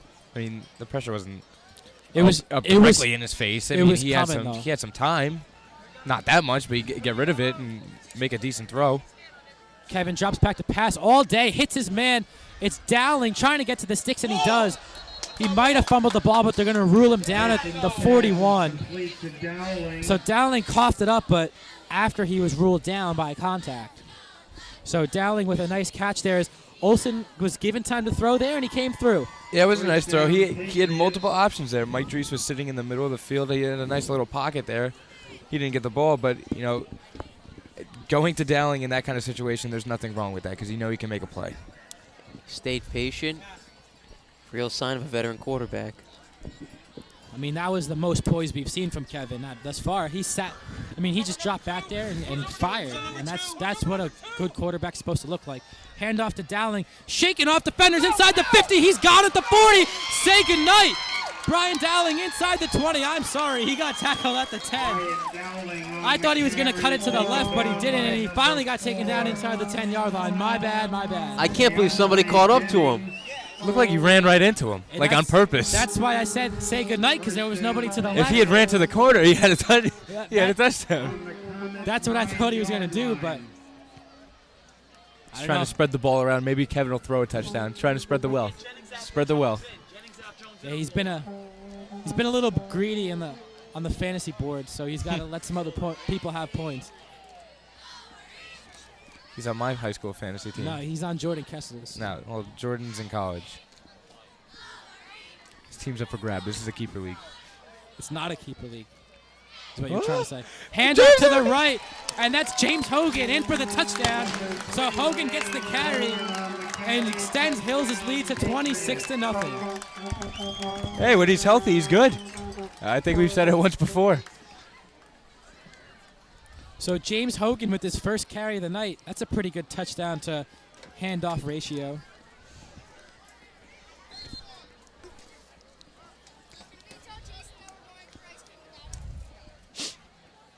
Oh, look at who it is. Anthony Jordan hit the kick.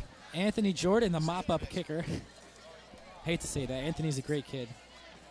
Pretty good kicker, too, John. He is a good kicker. Money. As you see it right there, right down the middle. Only missed one extra point his freshman year. And it was off the crossbar, too. And it was the last kick of the year.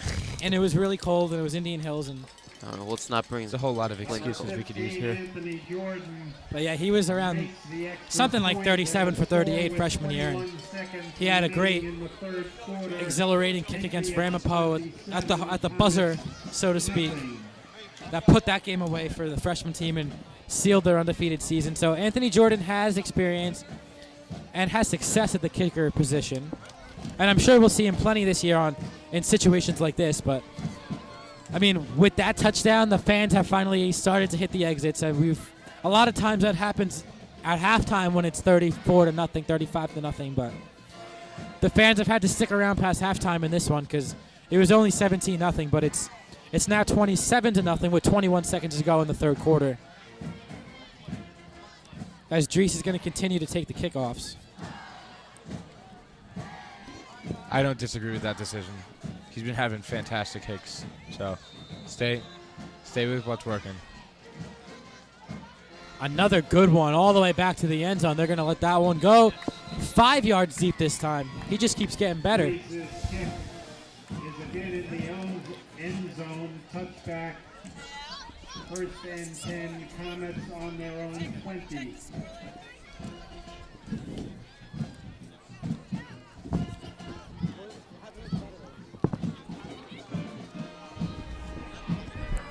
Say anything. You just have those stupid one-liners. Yeah. It's a conversation. Fast. Exciting. That's what football is. That's Joe Wright comment. So it looks like Wayne Hills has got some substitutes into the game. Looks like it, John. DeSico's back in there. Kenny's also in. Looks like number 23 has checked Dominic in. Santoro. Oh, Santoro's a starter. DeSico's in there. It's mostly starters, but they work some other guys in now as that running play stuffed at the line. Loss of 1. Andrew Monahan is now at corner. Just trying to snoop out every non-starter there is. So that's going to do it for the third quarter of action here at Wayne Hills High School. So the Patriots come out and answer some questions here in the third quarter. So we'll head to the fourth with Wayne Hills leading Hackensack by a score of 27-0.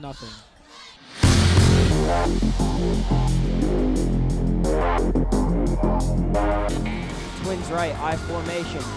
That famous power I for the Patriots. Could this be the last game of their season?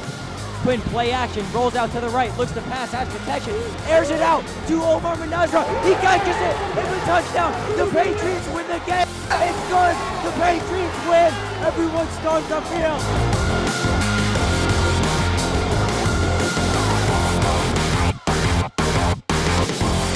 So as we come back here to start the fourth quarter, let's throw it down to the fourth member of our broadcast team, Nick Appaluccio, who has another report for us. Nick? Thanks, John. I was talking to Justin Evans on the sideline, and he said for future reference, all the Wayne Hills players are going to have to do all their jobs and trust the person next to them if they want to have a successful season this year. Back to you guys. Thanks, Nick. 2nd and 11 now for Hackensack. I formation, Hill stacks the line.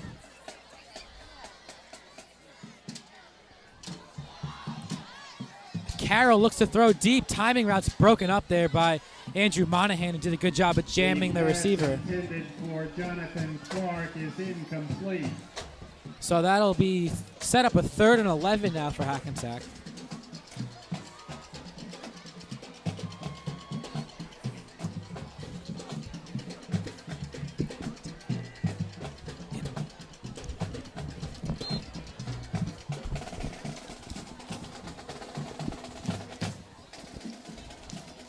Eugene Lowe now in on defense.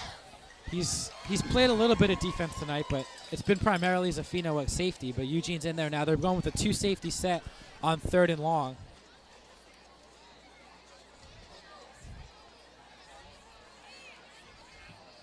Carroll looking to throw again. Quick drop, throws it deep. No one's there. I mean, they're just letting this young kid air out the. That's a nice throw. The timing patterns. They just want to try to get the plays they work on more often. The simple fade routes and things like that. And unfortunately, these Wayne Hills corners are just too good. They're getting jams at the line of scrimmage, and it's throwing off the timing. And Carroll's just not adjusting to that. But it's going to be 4th down now for Hackensack. They'll punt it away. This might be the last we see of Brian Dowling for the night here on this punt return. Oh, no, he can't leave with 2 touchdowns. He's got to score 1 more touchdown. Joe, every now and then you can be wrong. It's okay. I will never be wrong. Almost blocked again. Oh, no. Short kick. And Ooh, I think that was off the foot of Troy. No, I think that was off the foot of Troy. And they're going to give it to, they're going to discuss it. I think it's going to stay with Wayne Hills. It hit off a foot. Monahan's pointing the wrong way. Yeah, I know. I saw that. And they're going to give it to Hills. Oh, God. That it was hit lucky. somebody's foot. I'm pretty sure it was a. It looked like it was Troy's. I thought it was a Hackensack player, to be honest. Oh, they were tied up. But with 11:28 to go here, I'm going to turn the play-by-play duties over to my partner, Anthony Scudillo, as I will head down to the field and get ready on our post-game show. And taking over in the booth is going to be junior Nick Appaluccio. So, Anthony, take it away. Thanks, John. Well, it's been an interesting first 3 quarters, to say the least. Oh, wow. The referees have changed their mind. It is now Hackensack ball. See, I knew it hit off of Troy. You just I guess know there everything. there had to be a different angle that one umpire, a referee saw from the other. Sure. It looked like the way it bounced, it popped right off of Troy's foot. Now, we don't have instant replay in high school football. We don't have challenges, so, I mean, it's discretion. That's what it goes as. I'd like to welcome Nick into the booth. How you doing, Nick? I'm doing good. How about Nick, you? what are your thoughts on the game so far? You don't have any thoughts, do you? No, I don't. Oh, okay. I think it's a slow-moving game, in my opinion. It's 27-0, but yeah, it's like a slow-moving game. A lot of defense in this game for Wayne Hills. I really think that they wouldn't be in this game unless their defense was as good as it was. And that was one of the bigger question marks coming into the night. Their D-line, which has been pretty good, pretty solid right now. I mean, we have Roberto, and he's honestly one of the fastest guys I've seen off the line. I haven't seen anybody get to the quarterback quicker than he has. We have Davies, who depends on his first move. If he makes a good one, he's going to get to the quarterback every time. And you have big boy Avedizian in there, and he's just a house. He can literally break through anything. So, and he's related to another house. 2 other houses, Joe. Yeah, you count the whole family. They got it. They can make a mansion. So most of the starters are still in for this Wayne Hills defense. They had a nice stop right before this, before the punt was off of Troy's foot. We have Monahan at corner. That's one of the non-starters in right now. Eye set for Hackensack. Ooh, false start. Looked like the left tackle, left guard jumped right before the snap. That's going to bring Hackensack 5 yards back. There's 11 minutes left in the fourth, up 27. Guys, we've seen 3 full quarters and a little bit of the fourth.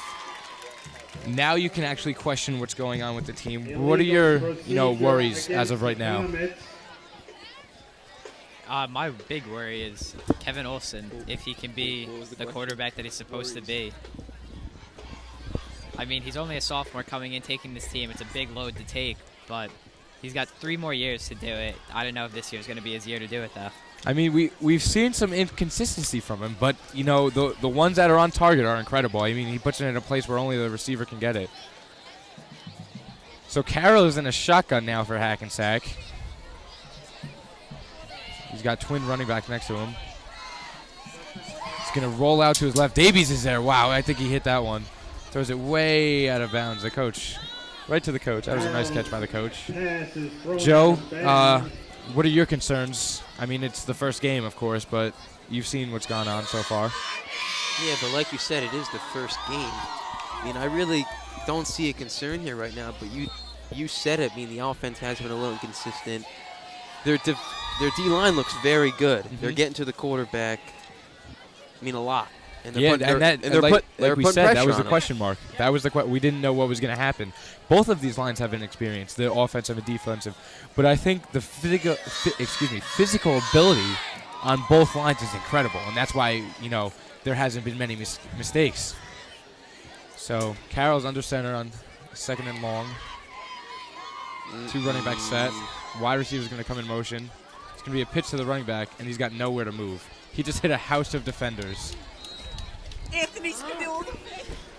DeAndre Jones, number 14 on the carry. Like Alvarez was on the tackle there again. It seemed like the whole Wayne Hills team was on the tackle there. Matt Greenfield on the tackle. DeSico's going to come out of the game. That Seco just comes from a family bred for sports. He's a competitor. I know during baseball season he's even screaming and stuff during the games, playing with them.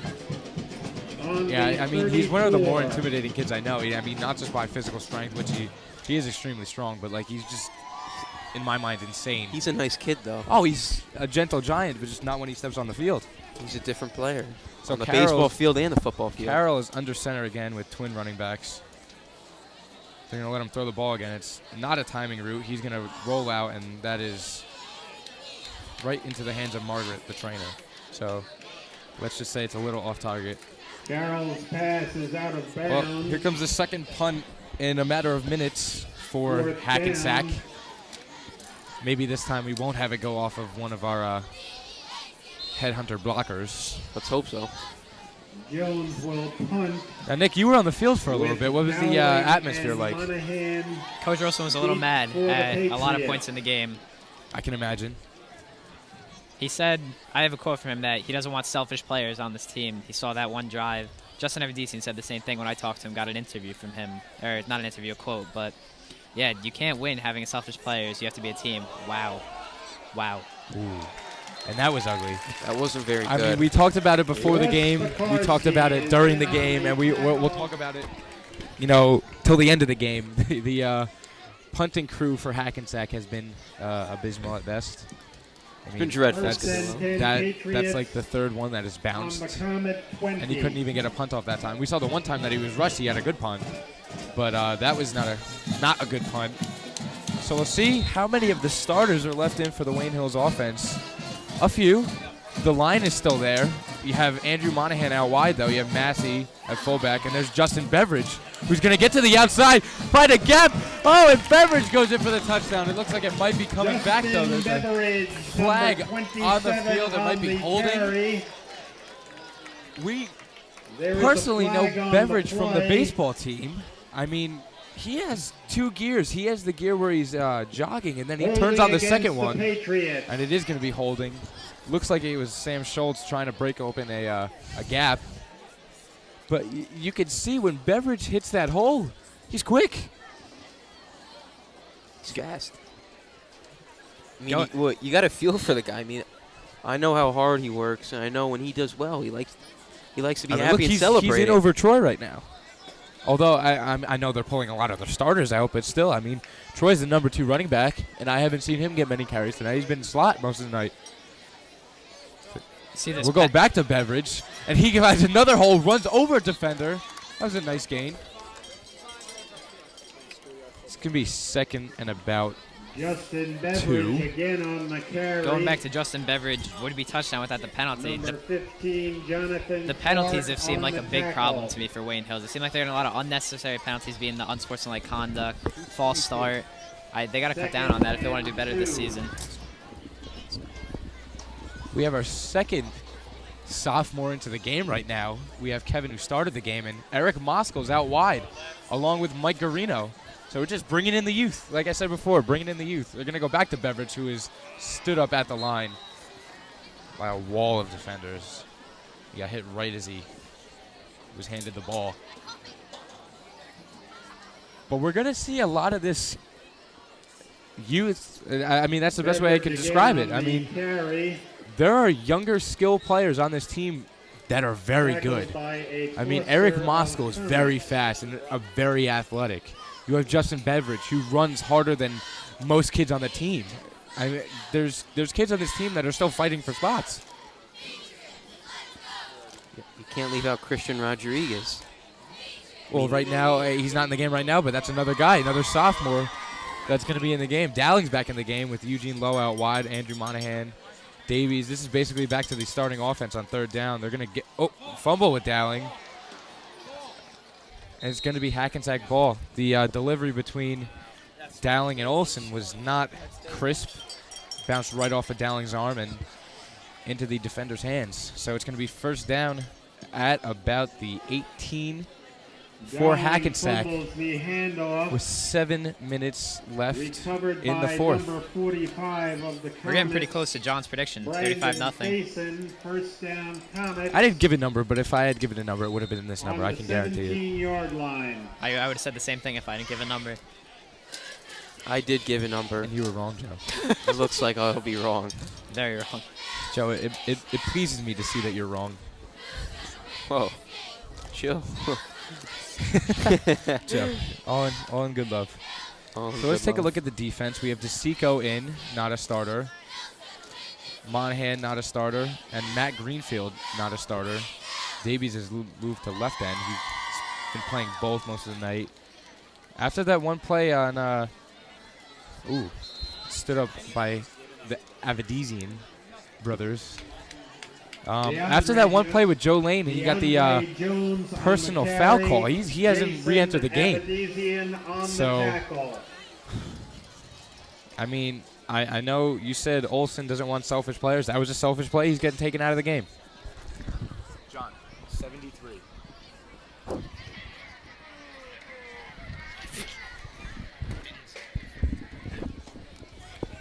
A senior enters the game now, not the youth. Matt Benzenhofer.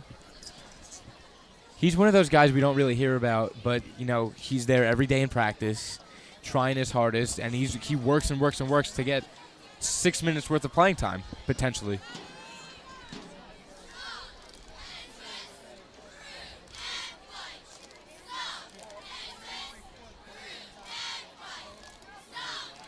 And he was right in there on that tackle. So, you know, put it in the books. Matt Benzenhofer, tackle. When you got kids that don't play every day, when they get in, they got to make their point and they got to shine. And that's a point I wanted to make about Matt Greenfield before. He entered the game for Joe Lane. And as soon as he got in, he was right on the ball.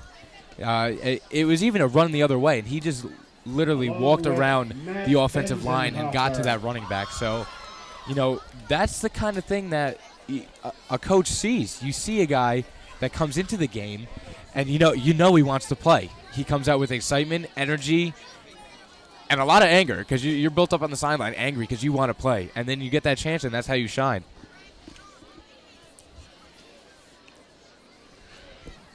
So it's 3rd and 9. Carroll's in the shotgun, 2 running back set, Twins left. Probably see another timing route here, and it's a quick one, quick pass. Troy's waiting there. It could be picked off. And he's got room to run. Troy is going to walk it into the end zone. 10-5, touchdown Patriots. I mean, we said the timing route was, we knew it was going to be that. Troy was waiting there. That's Troy's second pick of the game. It is. He really hasn't had to work hard for those picks. They've thrown it right to him. The one earlier in the game, that was great coverage on Troy. I mean, he had the inside the entire time, and he just took that one out of the receiver's hands. This one was right to him. It was a timing route that, you know, hasn't worked for Carroll at all. There's a flag on the play. There's a Hackensack player down. We're going to have to see what this is. If personal foul. No, there it is. Personal foul, probably on the Patriots. Personal foul against the Comets. Oh, personal foul on Hackensack. Now, obviously, that's going to be declined. They're not going to take the extra half the distance to the goal on the point after. Anthony Jordan is in to take it.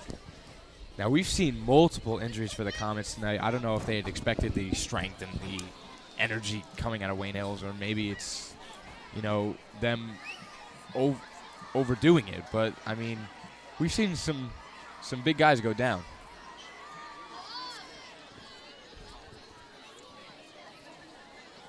Anthony, did the quarterback get injured earlier? I was on the sidelines. Oh, ooh, my.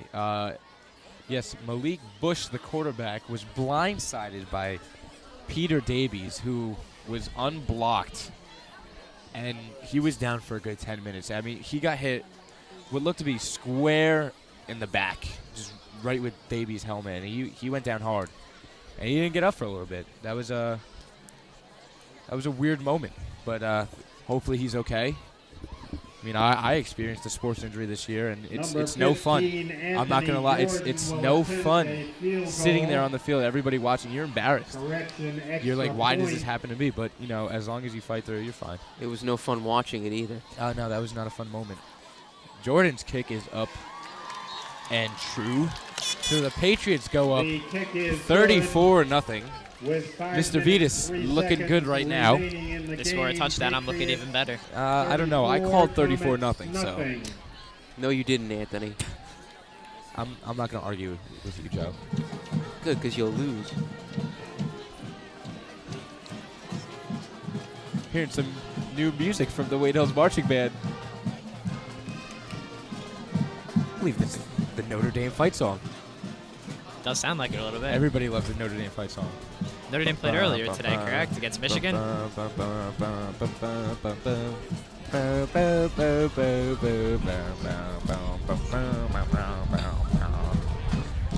Throwback. Everybody loves a throwback. I think Notre Dame lost earlier today against Michigan.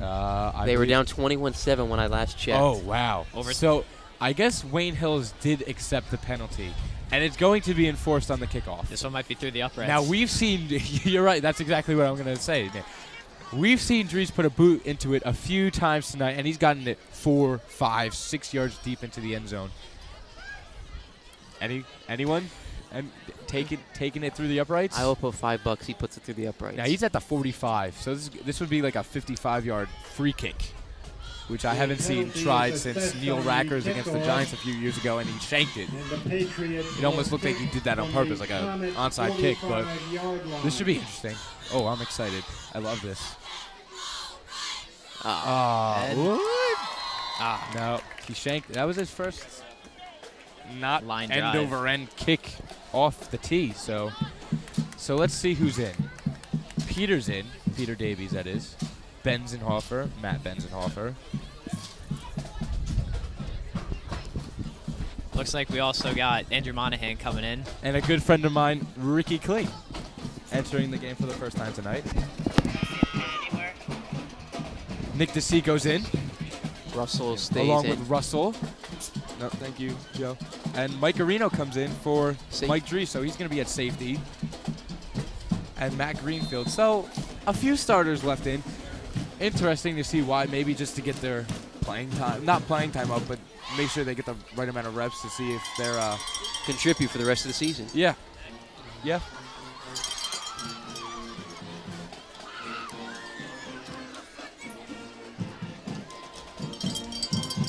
So there's 5 minutes left in the fourth. Patriots are up 34-0. I formation for the Comets. Carroll under center. It's going to be a handoff and just runs right into Ricky Klee. And Coach Olson likes to call him Bad Body Rick. Why? I don't know. You don't know why? Because he's got a bad body? I don't want to know, Joe. I don't want to know. Good. Ricky's a good friend of mine. I love him. He made the tackle. Frederick Henry Klee IV. It's his full name, boys. I understand why he's called by Ricky then. He enjoys that name, the fourth. That's been passed down, and if I could imagine, he will pass it down. If you're down 4 generations already, there's no use to stop there. Oh, you got to keep it going. Indeed. So Carroll's under center again. We got twins left. I formation.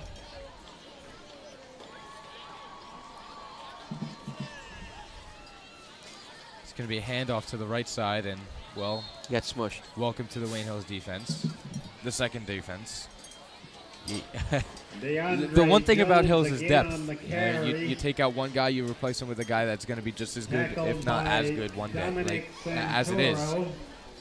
As Don Santora on the tackle. I mean, this is what you can look at. You take out Mike Dries at safety. You put in Eugene Lowe. You take out Joey Lane like they did earlier. You get to put in Matt Greenfield, who comes in with more energy than I've ever seen. You take out any of the linebackers. You take out Santoro, you take out Pekarski, then you could go put in DeSico and a bunch of other guys that bring more energy to the table because they're rested all game. It's going to be a crew. That's what it's going to be. The entire year, it's going to be a crew for the entire defense and offense. You have guys that can contribute no matter what. And there's a run. Would look to be up the gut, and, well, that's Peter Davies. Welcome to Division I football, boys. So it's going to be 4th and 10. Well, I mean, one thing we said about Peter earlier is that he brings speed, length, width, and, you know, Kevin's tried to go to him throughout the game. Now, Kevin's passes haven't been perfect, but some of them he's hit, some of them he hasn't. But that's a big target for a young quarterback to go to, and it's going to make his life a lot easier.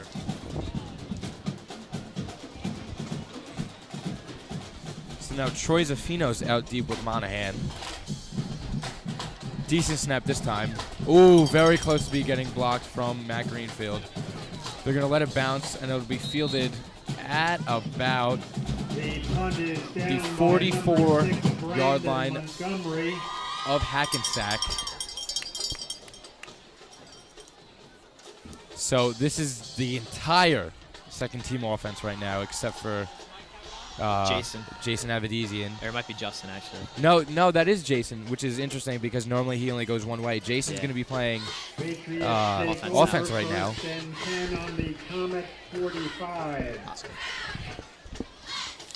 Andrew Monahan in at quarterback now. You have Eric Moskal in. You have Mike Garino in. All speed guys right now. You have Nick DeSico at fullback. Now, Andrew wasn't even listed as a second-string quarterback as they give it to Beveridge, who bounces into the first defender, and that's it. Troy Zaffino is, and then Micah Bate after that. Number 41, Marcus Alvarez on the tackle. Loss of a yard on the play, 2nd and 11.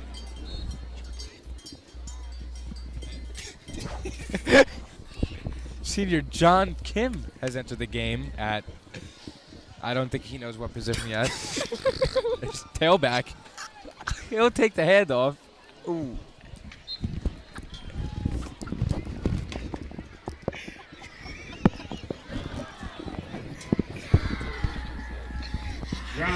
Well, he took the handoff and got hit early.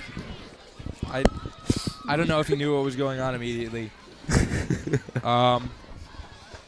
This is his first year of varsity football. He is a senior, and it's good to see him getting carries right now. Plays hard. 56 seconds left in the fourth quarter. Probably get another one right here. No, it goes to the up back. Nick DeSico, who's carrying defenders. Go! It's a good 13-yard gain. Fullback dive can be tricky sometimes. Fullback dive works a lot of the time, especially when you have an explosive running back that you can go to as well. On the tackle.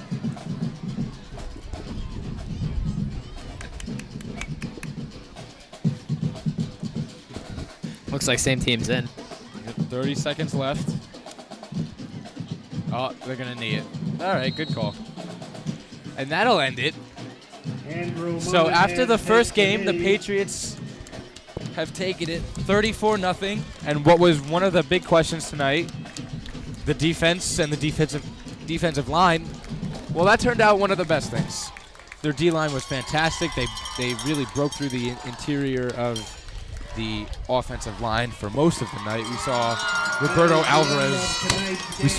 Alvarez single-handedly destroy people at times, as well as Peter Davies, and we saw the secondary with Troy Zaffino and Brian Dowling do extremely well. So, guys, initially, what are your thoughts on the game overall? We understand it's the first game, but what can you take out of it?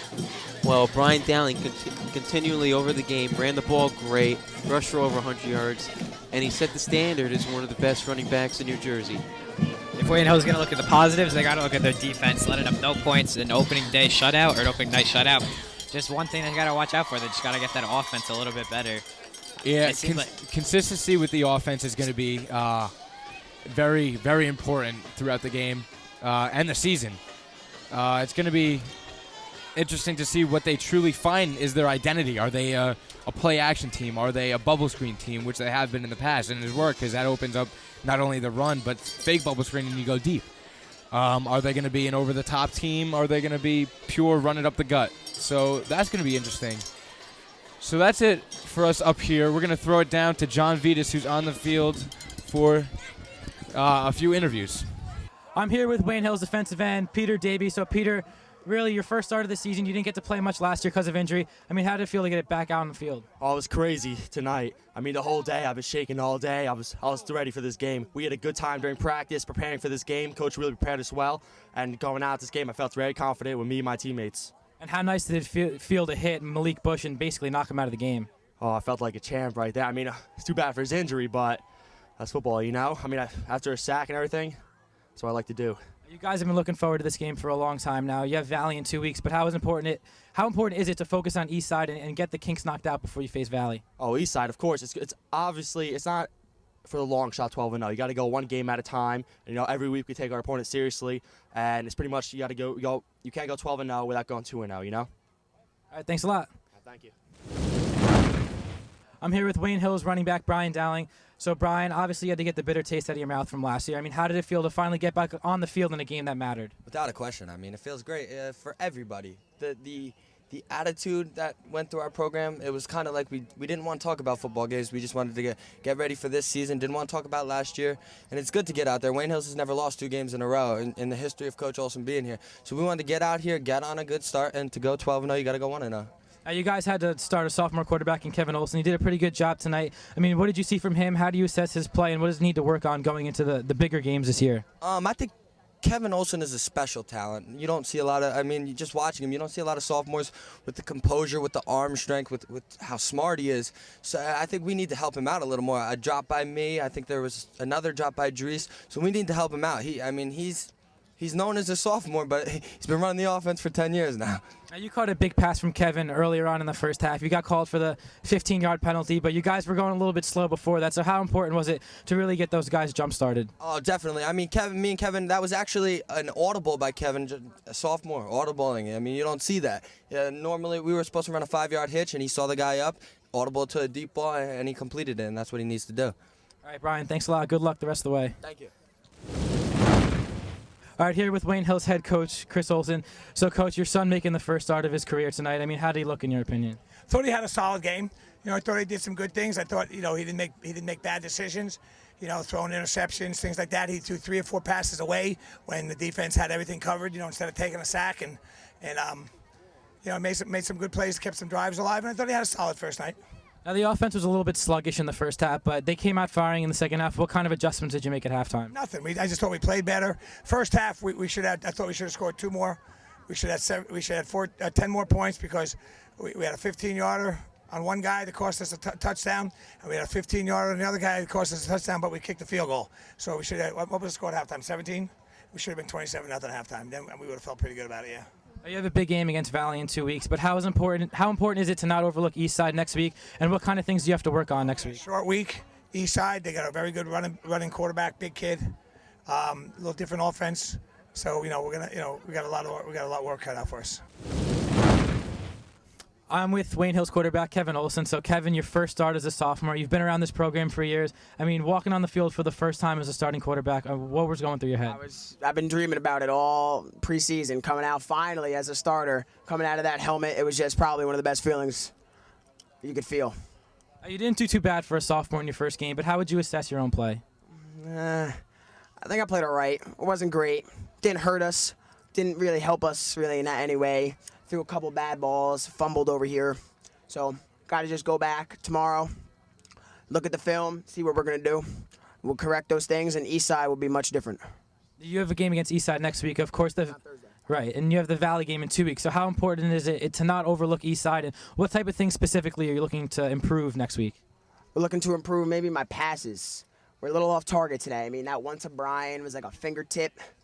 There was a couple down here. I missed Massey in the flat, threw it to Peter, one hopped it off the ground. So, I mean, I'm just going to have to fix those things, and we'll come back to Eastside and be strong. All right, thanks a lot, Kev. Here at Patriot Stadium, the Wayne Hills Patriots defeated the Hackensack Commons by a final score of 34-0 tonight. Kevin Olson made his quarterback debut for Wayne Hills as just a sophomore. Had a pretty good game. Brian Dowling, the typical 2 touchdowns at running back, and Troy Zaffino had 2 picks in the win.